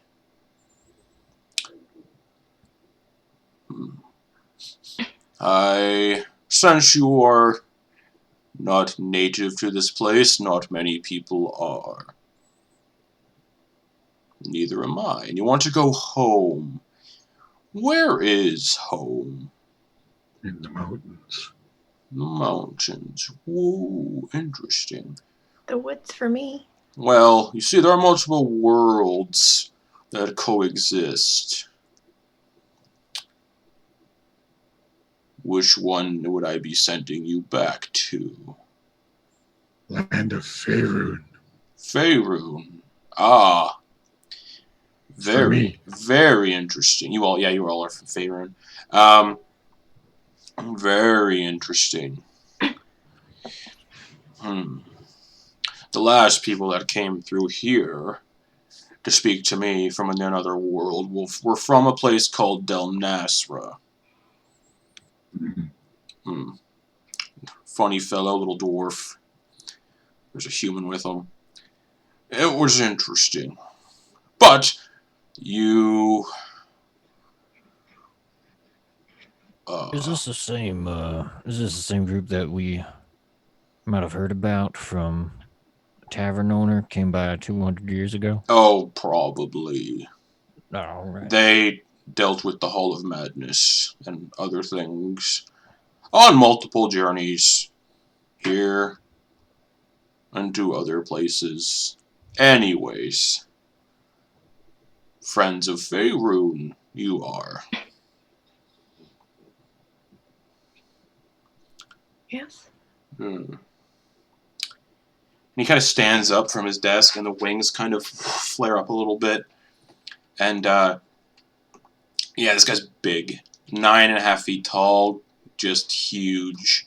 Yeah, wait, what kind of creature was he again? Did he look like?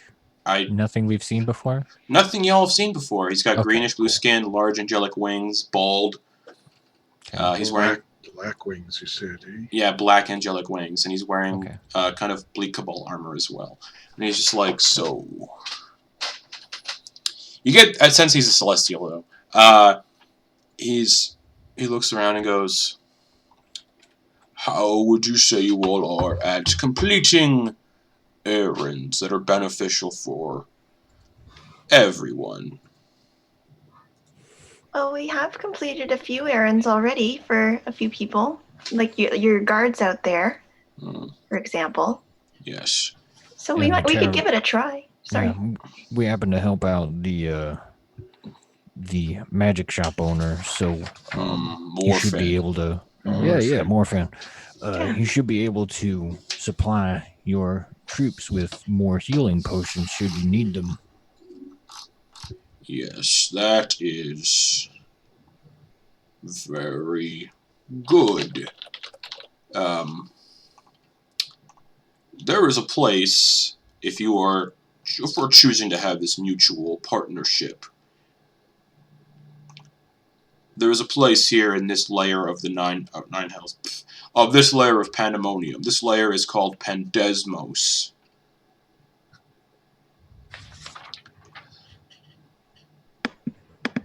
As you can see, the city is quite poorly arranged. However, deep in this layer of this place, this layer, is a cave where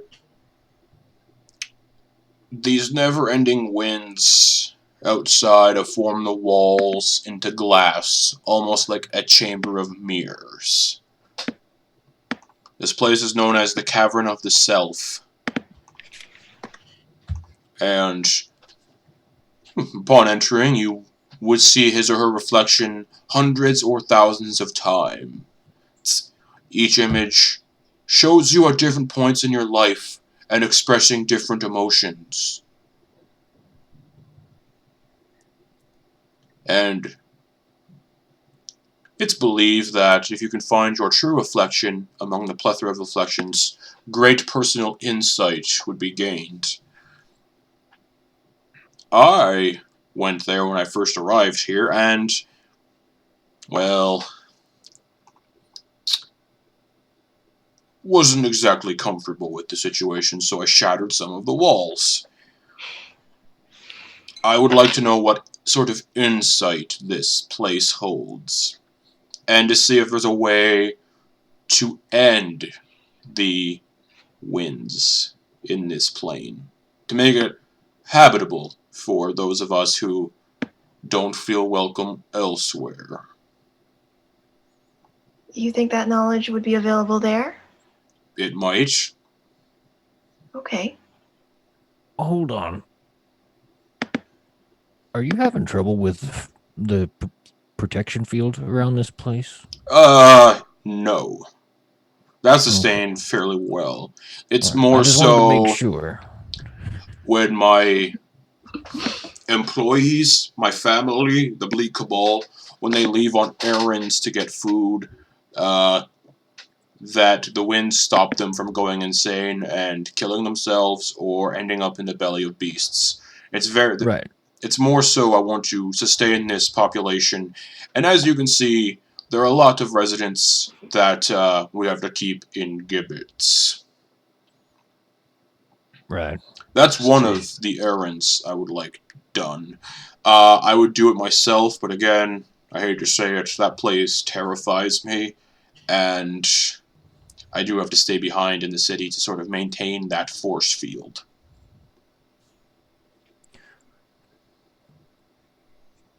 So, question Yes. about this, these mirrors. You said they showed you at multiple times in your life. Past, present, future. In quiet. Were you able to do any tests with them, or was it just too jarring in the moment? Too jarring, and I left before any madness could take hold. Okay. All right. And you say we need to find our true reflection? That's what the story said. And is there any sense of what that would mean? I have no idea. Okay. That's just one of the errands I want done at some point. Mm-hmm. Again, there's a lot of this plane that is unexplored and unknown and mysterious. That I don't expect anyone to sort of help me out with anytime soon. It is quite a task to ask upon people. The last group I asked to do it, well, you probably would have seen them in the gibbets outside. All right. One of them now has a fondness for throwing his feces. I met him. I am sorry. You mentioned a few of these areas outside of town, and that brings me. Got a question. Do you have you mapped any of this? Mapped? This place is Yeah. impossible to map. Okay. I just figured, like, if you knew where this mirrored cave was, is it like, how would you describe how to get to it? If you pass through the gate to the city, you follow the sticks to the east. Well, use this city as your anchor point to say the city is north, All right. if that helps. That's what we do. And just head east when you leave the gate. And look for the skin forest. Skin forest. Yeah, That's a skin forest. yeah, the trees are very strange, are bound in human skin, and they breathe and bleed.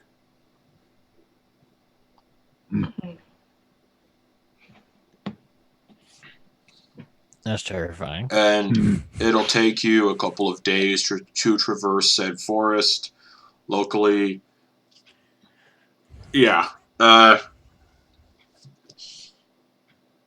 then you'll find the place that I speak of.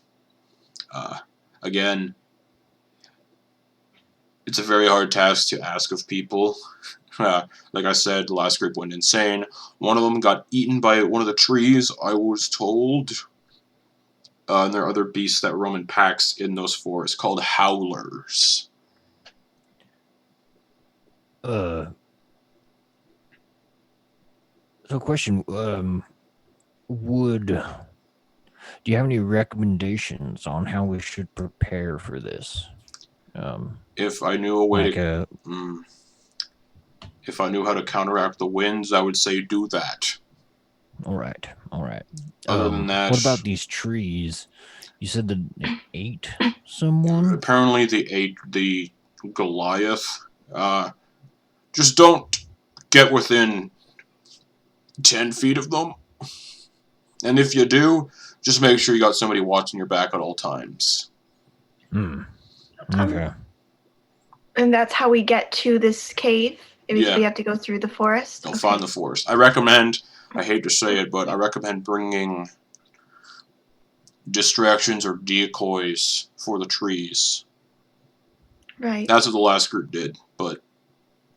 And how long of a walk would it be? A couple days. Couple days. So that's why you were saying the wind. Okay. Yeah, a couple days subjected to the wind. That's very tough to ask of people, because you'll most likely be driven insane before you get to the cave. That is a concern. And once we get there, I'm a little bit unclear about what specifically you want us to do there, other than, I suppose, find our own reflection. That's essentially it. Find whatever information is hidden within the caves. Okay. Investigate. Okay, so just general investigation. All right. Now, unfortunately,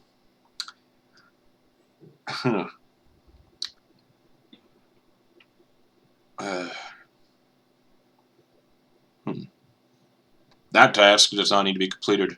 I don't expect anyone to do that right now. Okay. Again, because we are trying to develop a rapport, so to speak. Okay. Right. There is another task. Solve Yeah, there is another task that would help me greatly, and help out the settlement, at least. Mm-hmm. He looks at Melody. I see you have some goggles that can see in the dark. Why, yes. We just got them. I assume you saw down the alleyways. Yes. Saw himself one of them illithids. Yeah, about them. They're another kind of thorn in the side that's driving the citizens to go a little insane. I hate to ask of this, because I don't... I know the illithids are also here in the city to avoid the winds.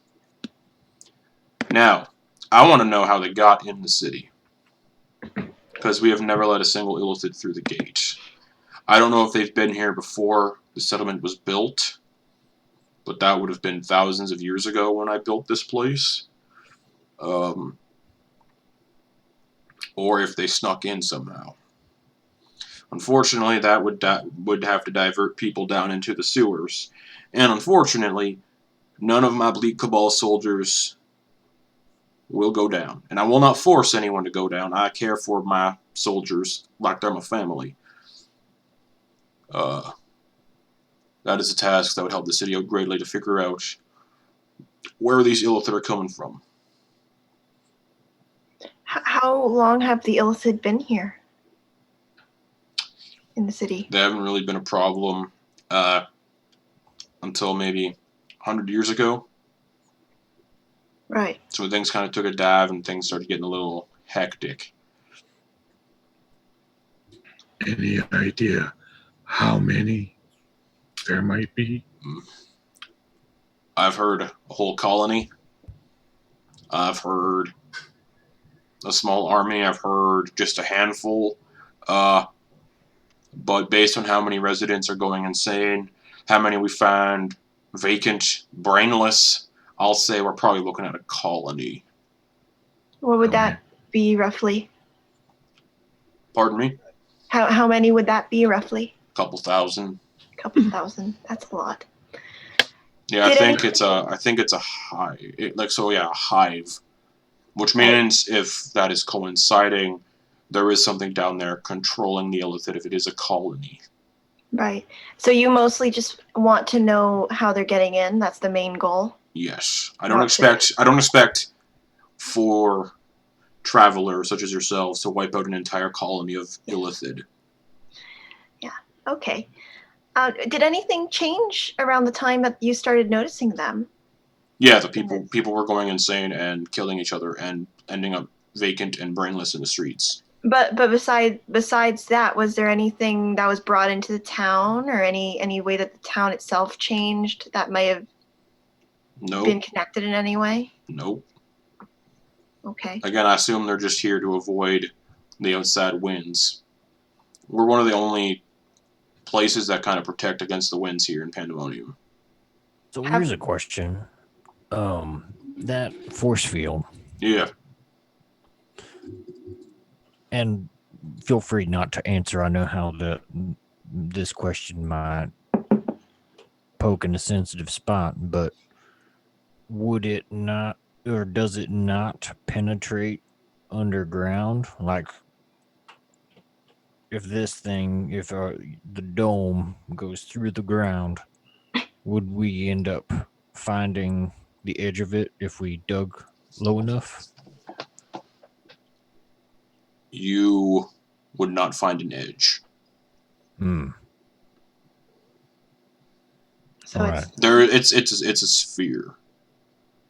There's no way in or out. Right. Well, I mean, not really. Edge is not a good, but how would I say this? Is it possible that they would have burrowed into the sewer area? Okay. No. It's like I said, it's a spherical force field around the settlement, above ground and underground. Excellent. Are there ways of magical means of arriving in the city without going through the? Yes, but only if you've been here before. Right. Okay. Or have knowledge of the place you're trying to get to. Right. And there's some enchantments I've put. Get the fuck out of me. I've put some enchantments on the force field myself. If you try to teleport into the city, you're not familiar with the city, you teleport into the force field. Yeah, that's what I was wondering about. Yes. Okay. Generally, I've worked tirelessly with some of my fellow higher-ups in the order to sort of deal with this. Seems like you have a pretty tight operation. It said, if you do want to help me with this incident below the city, the best person I can direct you to is my master of arcane lore here in the Bleak Cabal. His name is Atukash. Atukash. Atukash. Atukash. He is one of the Illithid, but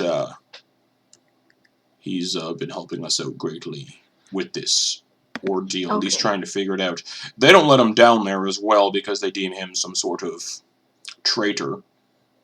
How and- long have you known him for? Ever since we both arrived here at the same time. Oh, okay, so that quite a while. Yes. Okay. And what did you say his name was? Atukash. He's not hard to miss. He likes to wear pink robes that smell of roses. He wears a sun hat with pink ribbons.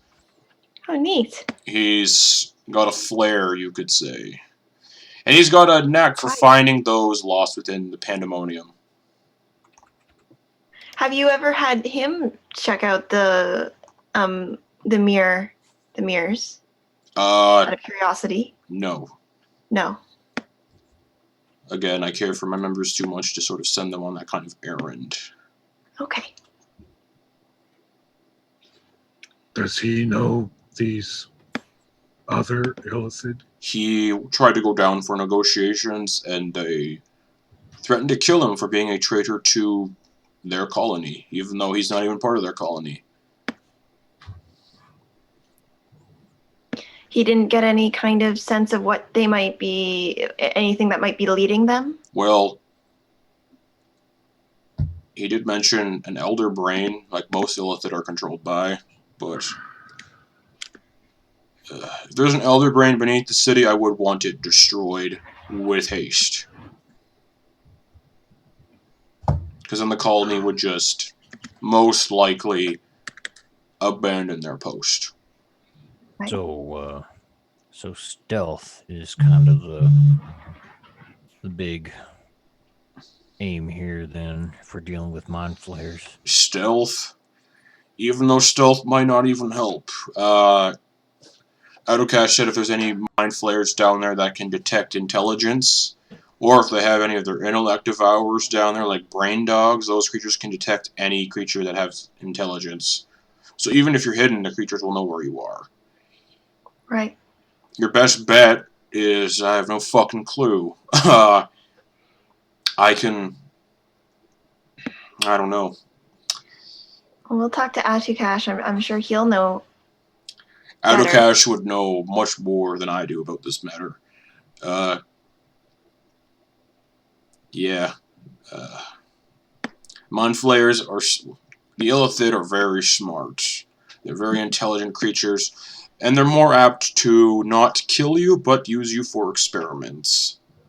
So this is more like an extermination, but we'll have to try to outflank them. You don't really want to fight. If Yeah.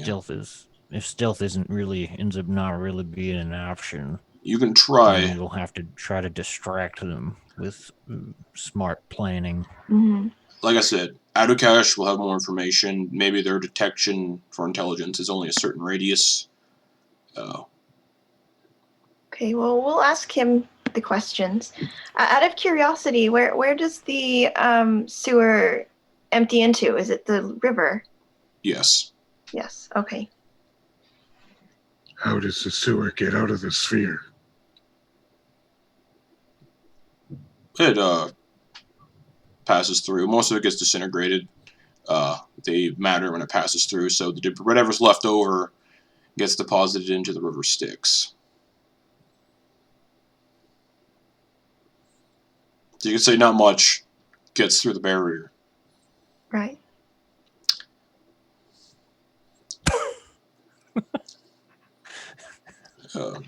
I would not want to be on the other side of that part of the barrier underground, as all of their shit gets atomized and it's just Yeah. like Dust. Yeah. like Instant immediately high. poison. Yeah. That's where we're going. He's like, if you want to find Autocash, seek out the Grand Library. Not hard to find. Back through this archway here, it is the door that is purple. In this building? Sorry? Yes. Yeah, okay. All right, thank you very much. It was nice meeting you all. Mm-hmm. And don't worry, I know all your names already. So, Oh, okay. That's good. yes. Yeah. If you do this for me, I will do my best to offer up something worthy of this cause. Maybe, well, once we trust each other a little more, I can probably explain to you all why you can't go home quite yet. And why it's easy, but also difficult at the same time.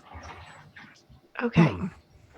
All right. Information would definitely be helpful to us. Again,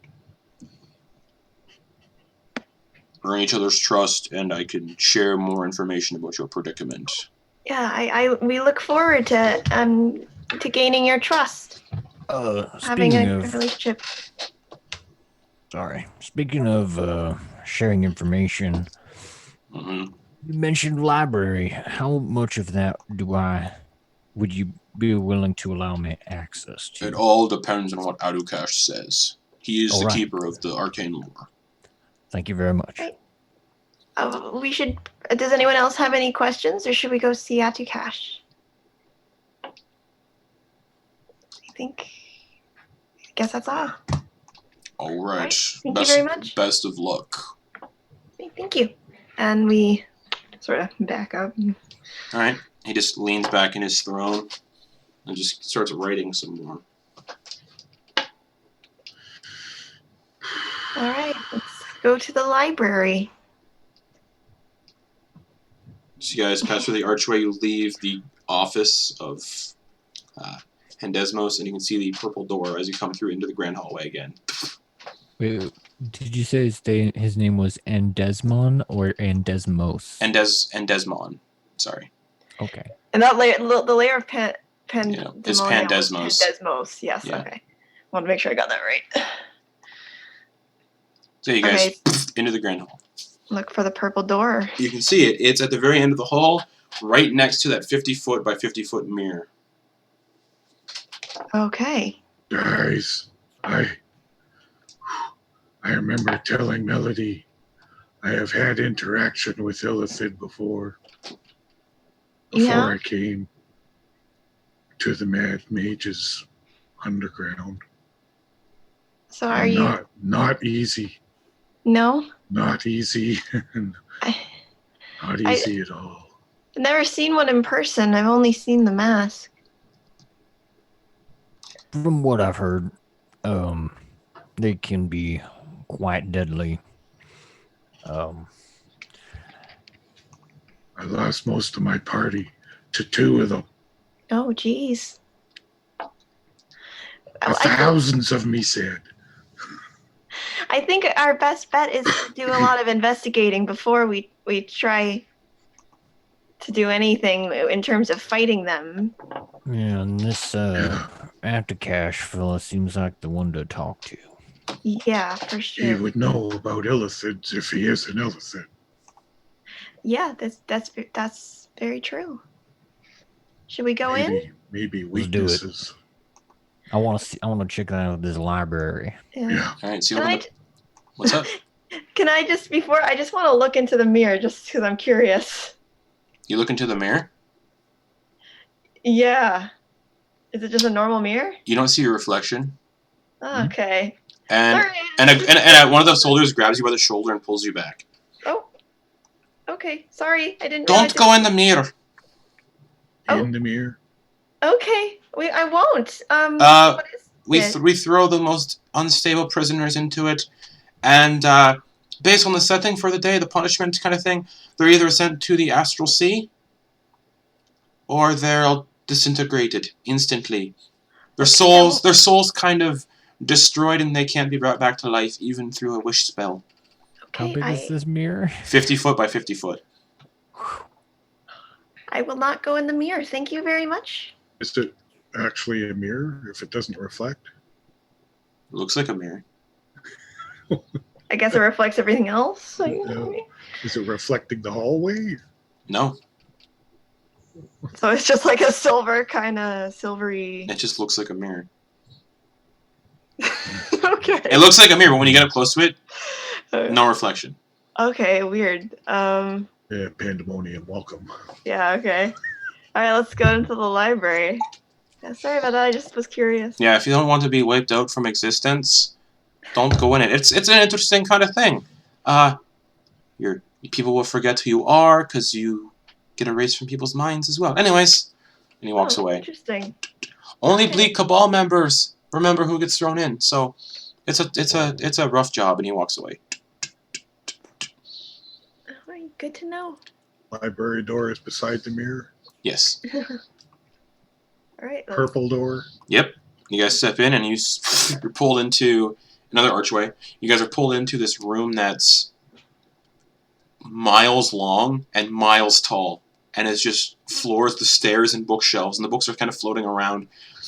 And sitting in the middle of the floor on a pillow, kind of meditating, is this mind flayer wearing flowing pink robes, a sun hat with pink ribbons coming off of it, and he's just kind of sitting there, eyes closed, meditating. I don't know if we should disturb him. Is he No, gonna be no, upset? we're not in a rush. We can just sit and wait. I know you're there. Oh, hi. Eyes Sorry to... eyes open. When he's talking, his mouth doesn't move, his tentacles don't move. It's all in your head. We're sorry to disturb you. We weren't trying to interrupt. Oh, that's fine. And Desmond told me you were coming, and he stands up. Oh, it's nice to meet you. I suppose you probably know our names already. Yes, Melody, Auggan, Rylie, Menchu. It's true. And Keith. Keith's not here. Oh, is he No. not? Oh. Back at the end. So, you're seeking information for my kind about going into the sewers to deal with this colony, so to speak. Yes, that's what we talked about with Endesmon. We were told that you would have some information about what we might find down there. And Thousands of mind flayers, their experiments, their slaves, their mind slaves, what else? Elder brains probably, no, well, the elder brain probably, all kinds of things. Okay. So, how is this guy's body language during all of this? I imagine he's Cheerful. I know that he Like, he's seems to just- be. He seems to be like, because he's in Illithid, he's where he's at. He probably has to compensate for being in Illithid, which is probably why he's wearing pink stuff. To kind of put people at ease. Yeah, But you get the idea. That's part of it. He's still kind of very unsettling. So I'm Oh, just kind of 100%. wondering how his body language is with all of this.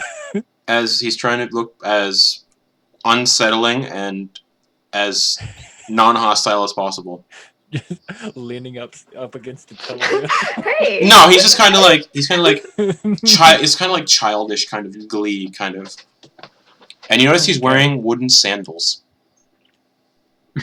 I love this guy. Yeah. We were told to ask if they would have anything that would be able to detect intellect. Oh, of course they do. You're right. I kind of figured so much. Like I can detect it right now. And he looks at Melody. You're very intelligent. Thank you. He looks at Auggan. Gosh. He looks at Auggan. Good job. You'll probably be able to stay hidden. My intelligence is 12. It's not that bad, guys. Oh. Oh, I thought it was worse. No, it's Yours my is better wisdom than and mine. charisma are really Right. bad. He's smarter than me. It's not us that can really detect thoughts. Well, we can use detect thoughts at will. It's very nifty. It's our, well, I don't have one anymore, but the intellect of ours that mind flayers use can detect sentience, which doesn't exactly help if you're trying to be sneaky. So, Right. is there any way to counteract that, or does it have a range or limit of any kind? Yeah. Yeah. They can sense the presence and location of any creature within 300 feet. Okay. That's And regardless of Hmm. barriers, unless you're protected by a mind blank spell. What does that? Mind blank. What is a mind blank spell? It's an 8th level spell. You touch someone with it, and it makes them immune to psychic damage. And any effect that kind of would sense their emotions, read their thoughts, divination, charmed. It even foils the wish spell, or effects of a similar power used to affect the target's mind or gain information. That lasts 24 hours. A lot of people, well, it's not a lot of fun. Yeah. And the only people, well, You may have noticed that Desmond had a glyph carved into his chest. Mm-hmm. That is a mind blank glyph carved into his chest that'll never go away. So, is this a spell that you would know? No. No. Do you know of anyone who would? No.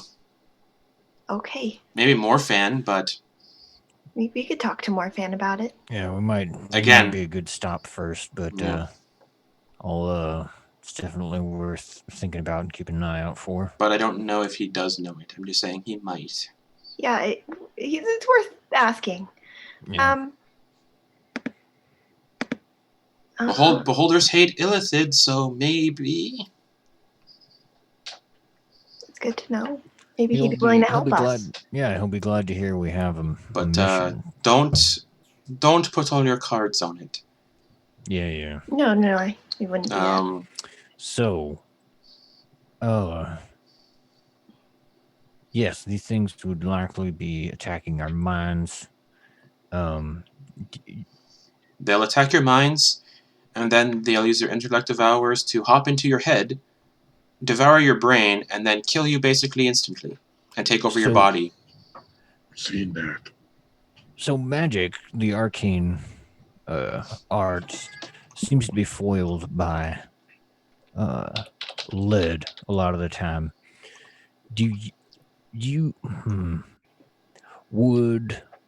Based on your experience, would a lead helmet help at all against their attacks? No.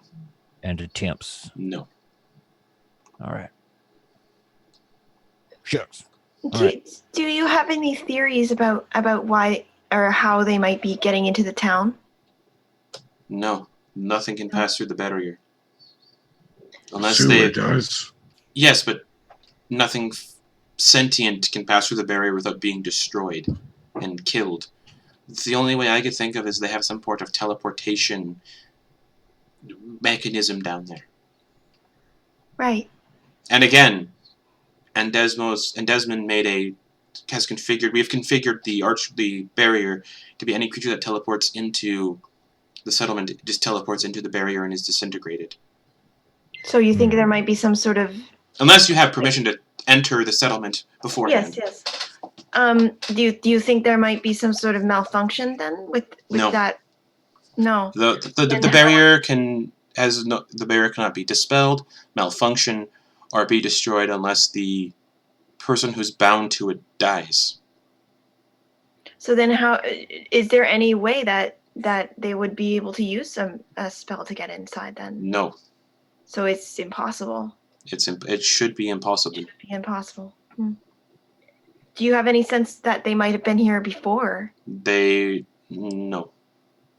When we arrived here, there were no sewers. We built the sewers. We built the city. What can you tell me more about an elder brain? What exactly? Well, they're not something you want to take lightly, even though it is just a big brain. And he kind of laughs about it. No one likes jokes. Okay. I laughed. Elder brain is this massive brain entity that sort of has a psychic link to all Illithid in the area. It's generally deep in the heart of the Mind Flayer colony. So it generally sits in a pool of brackish water infused with vital fluids and psionic energy. You'll know if you're in the presence of an elder brain because within 5 miles of one, you'll feel like you're being followed, even when you're not. I can overhear telepathic conversations happening within 5 miles. And if it's developed a psychic link with you, you'll hear faint, incomprehensible whispers in the deepest recesses of your mind. Do you know if It can alter your senses, deceive your senses, alter your perception. It can basically bend your reality, but, well, your perception of reality, and drive you insane. right? Do you know if it would have got here first, or if the illithids would have came here first? Generally, the elder brain is first. Generally, the elder brain is...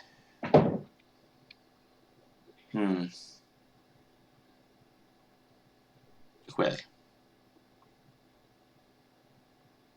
it's a bit hard to say. Generally, though...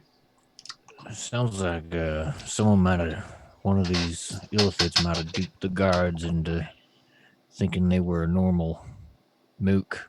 Oh, that wouldn't work either, unfortunately. No? Why not? The disguise is down... The people allowed in is more at a... Let's say... soul level. Disguising yourself to get through would not work either. But if it disguised itself as a normal person, gained the trust, could it then go through? Or would they be able to tell that it was an illithid? There's a lot of protections in place. Okay. Is all I'll say. You can kind of understand why I don't want to divulge too much about the barrier, just in case Right. people try to dupe it. That's Completely fair. understand. We're just trying to get as much information But as possible, that is really. probably also generally impossible. We had a gnome try to disguise himself going through the portal, the barrier, and it did not go well. Even after he was permitted, he tried leaving the settlement in said disguise, apparently, and disintegrated. That is good to So know as for- he disintegrated, his body returned to its normal form, and then disintegrated. So Okay. disguises, I get people like to don disguises to be safe. Try to not don a disguise going in or out of the city. That's good. You're Very talking magical valuable. disguises, right? Magical disguises, physical disguises like a costume, a mask, would be disintegrated probably on entry. Would Oh. it be disintegrated, or would we be No, disintegrated? the costume. Okay. It's a tricky sort of barrier. It has issues. If the cost, you know, I don't know I how. understand if you don't want to tell us. Yes. Anything. Yeah. I really don't want to explain more Okay. about the that's barrier. fine. It destroys everything basically. Yeah. Okay. Well, we'll just assume, unless otherwise told, that it's going to destroy it, whatever we try to put through it. Just because Do it's. you have Do I have what? do you know of any tactics that we could do to draw them away if we happen to get their attention? Distraction, decoys. So maybe. But I mean, you said they can detect sentience. Of course. So I guess. I think I have something I could do. Tell me, what does this look like to you? And Melody will have Willie jump off his shoulder and go to like the other side of the room, and then Melody will like move his perception or his, Mm-hmm. I guess, mental presence Kinda over to Yeah, he cocked his Melody. head a little bit. That might work, but I do still detect sentience in both of you, because you're still both sentient. All right. And putting yourself in your familiar doesn't exactly make you non-sentient. And unfortunately, illithid generally only if it imbued. the illithid generally only care about humanoid sentience. Oh, that's good to know. Do illithids have true sight? Oh, I wouldn't know that word, would I? Can they see invisible things? Well, not generally. But The Elder Brain has the- blind sight, generally. No, they generally don't have true sight, unless there's some powerful magic going on down there. you did mention that there were intellect devourers, which would Detect sentience, so so that they would see through invisibility, essentially. they would, yes. And Again, Desmond mentioned using decoys, or so. How would that work? he mentioned using decoys for the skin forest. All right. But yeah, decoys could be used, but unfortunately that would probably result in said decoy being killed by the mind flayers. And you all Right, don't look like the type of people who want to put someone's life on the line. Well, No. What are you going to use with all them fellas in the gibbets? we don't know don't. about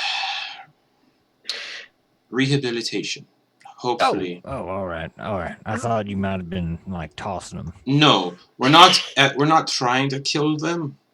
But the more dangerous ones we do destroy. We throw them through the void mirror in the hallway outside. I figured putting some of them on one end of the sewers and having us going through the other might I split mean, their forces, so to speak, if we wanted to try something. I don't have the permission to do that for you. And Desmond probably wouldn't allow it. Okay. No, that's I would also be concerned that Fine. it wouldn't split their forces enough to be worth it. Oh, it definitely would not. Yeah. Thousands of It's a colony. Yeah. There's thousands of them down there. Would Illithid care about the sentience of you? Because you mentioned Willie here.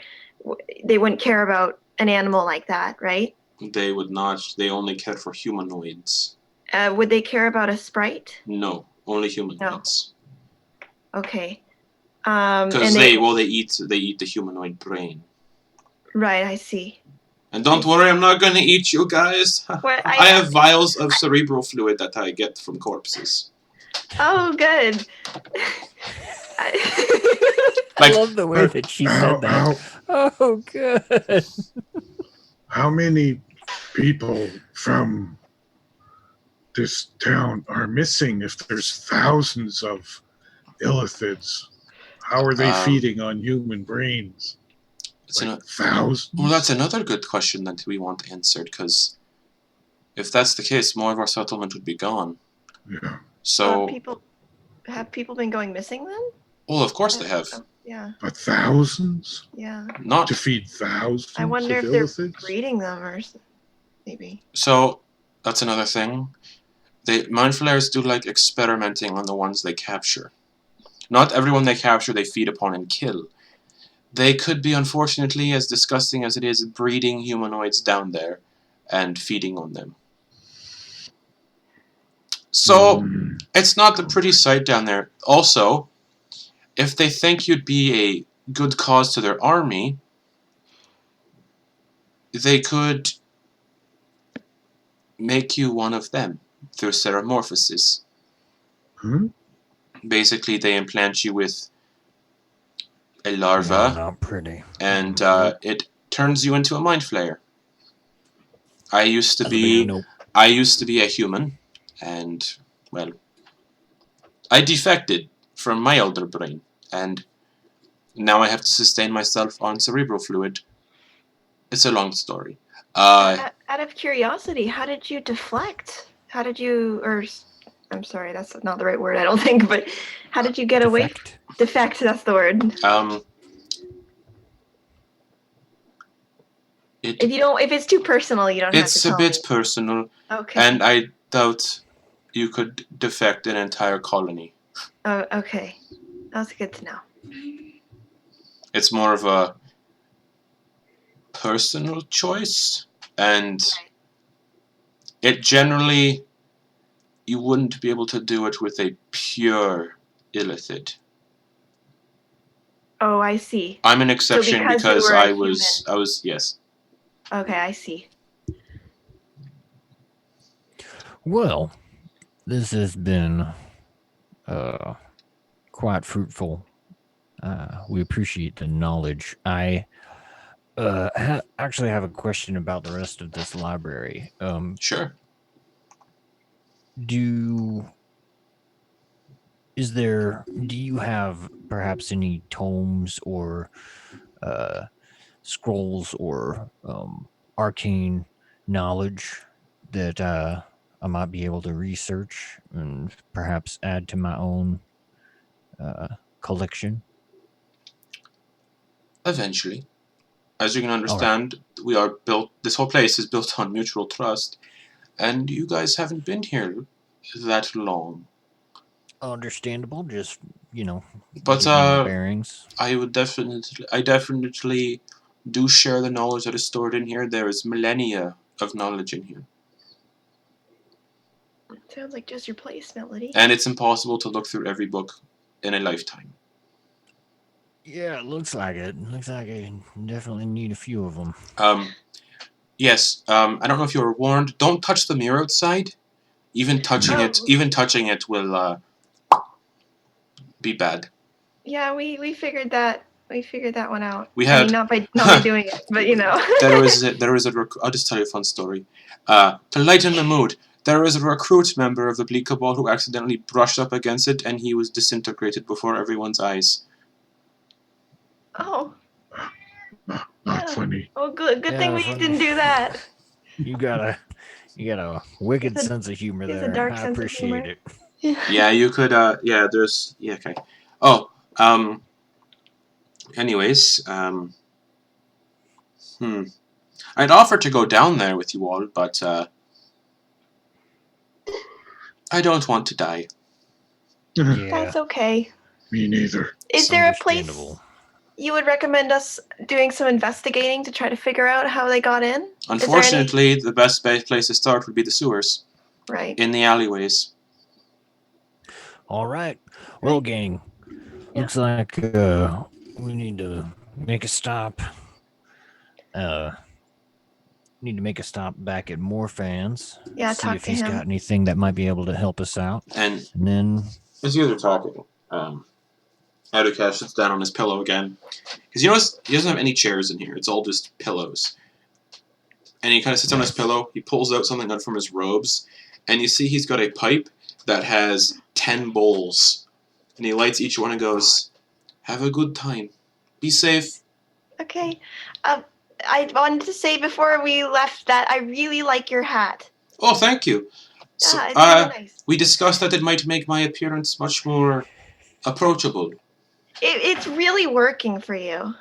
It's literally a big, sun hat with pink ribbons. I really like it. Yeah. Thank you. No worries. Thank you for being helpful.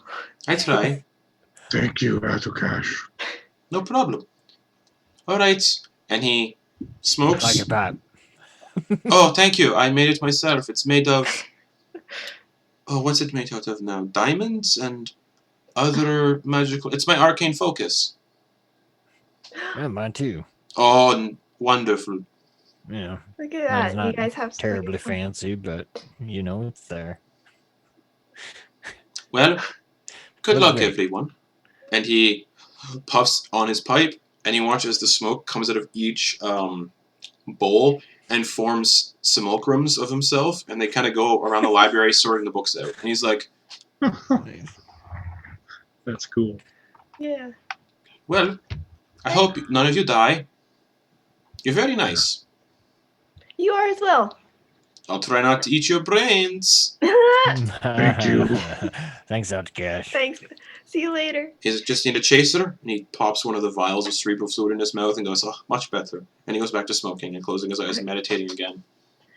Sort of leave the room, I Just guess. imagine, he moves a tentacle out of the way. Kind of like Davy It's Jones from lamprey mouth is like. Yeah, it's very similar to how Davy Jones would smoke. The tentacles would be like. Yeah. All right, let's go to Morfan, I guess. All right. So you guys, as you guys leave the library with more knowledge under your belt, that's where we're gonna end the session for the week, I think. All right. Cool. It's good. Yeah.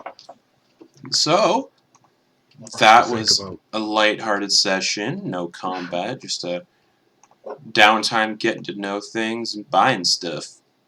You intellect or a few RP rolls. Yeah. Got some cool characters. Yes. Yeah, you definitely threw down a lot of cool characters. I was like, ooh, I'm actually gonna take notes on all these guys. So, 'cause- Yeah, I did too. Meta knowledge, and Desmond is a planetar. Never heard of that before. Big ol' celestial. yeah, them guys are crazy. Yeah. Nice. And yeah, Donegan is a Darrow. Darryl. Uh-huh. Is that official? Oh yeah. An official? Oh role? yeah, It is? Derro. Yeah. Okay. Never heard of it. Specifically, Bring it up right now. he is a Darrow savant.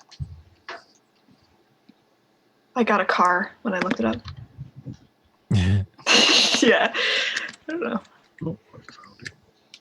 But I spelled it wrong, that's why. thank you for watching, everybody. We'll be back here next Wednesday at 7 p.m. Eastern Time.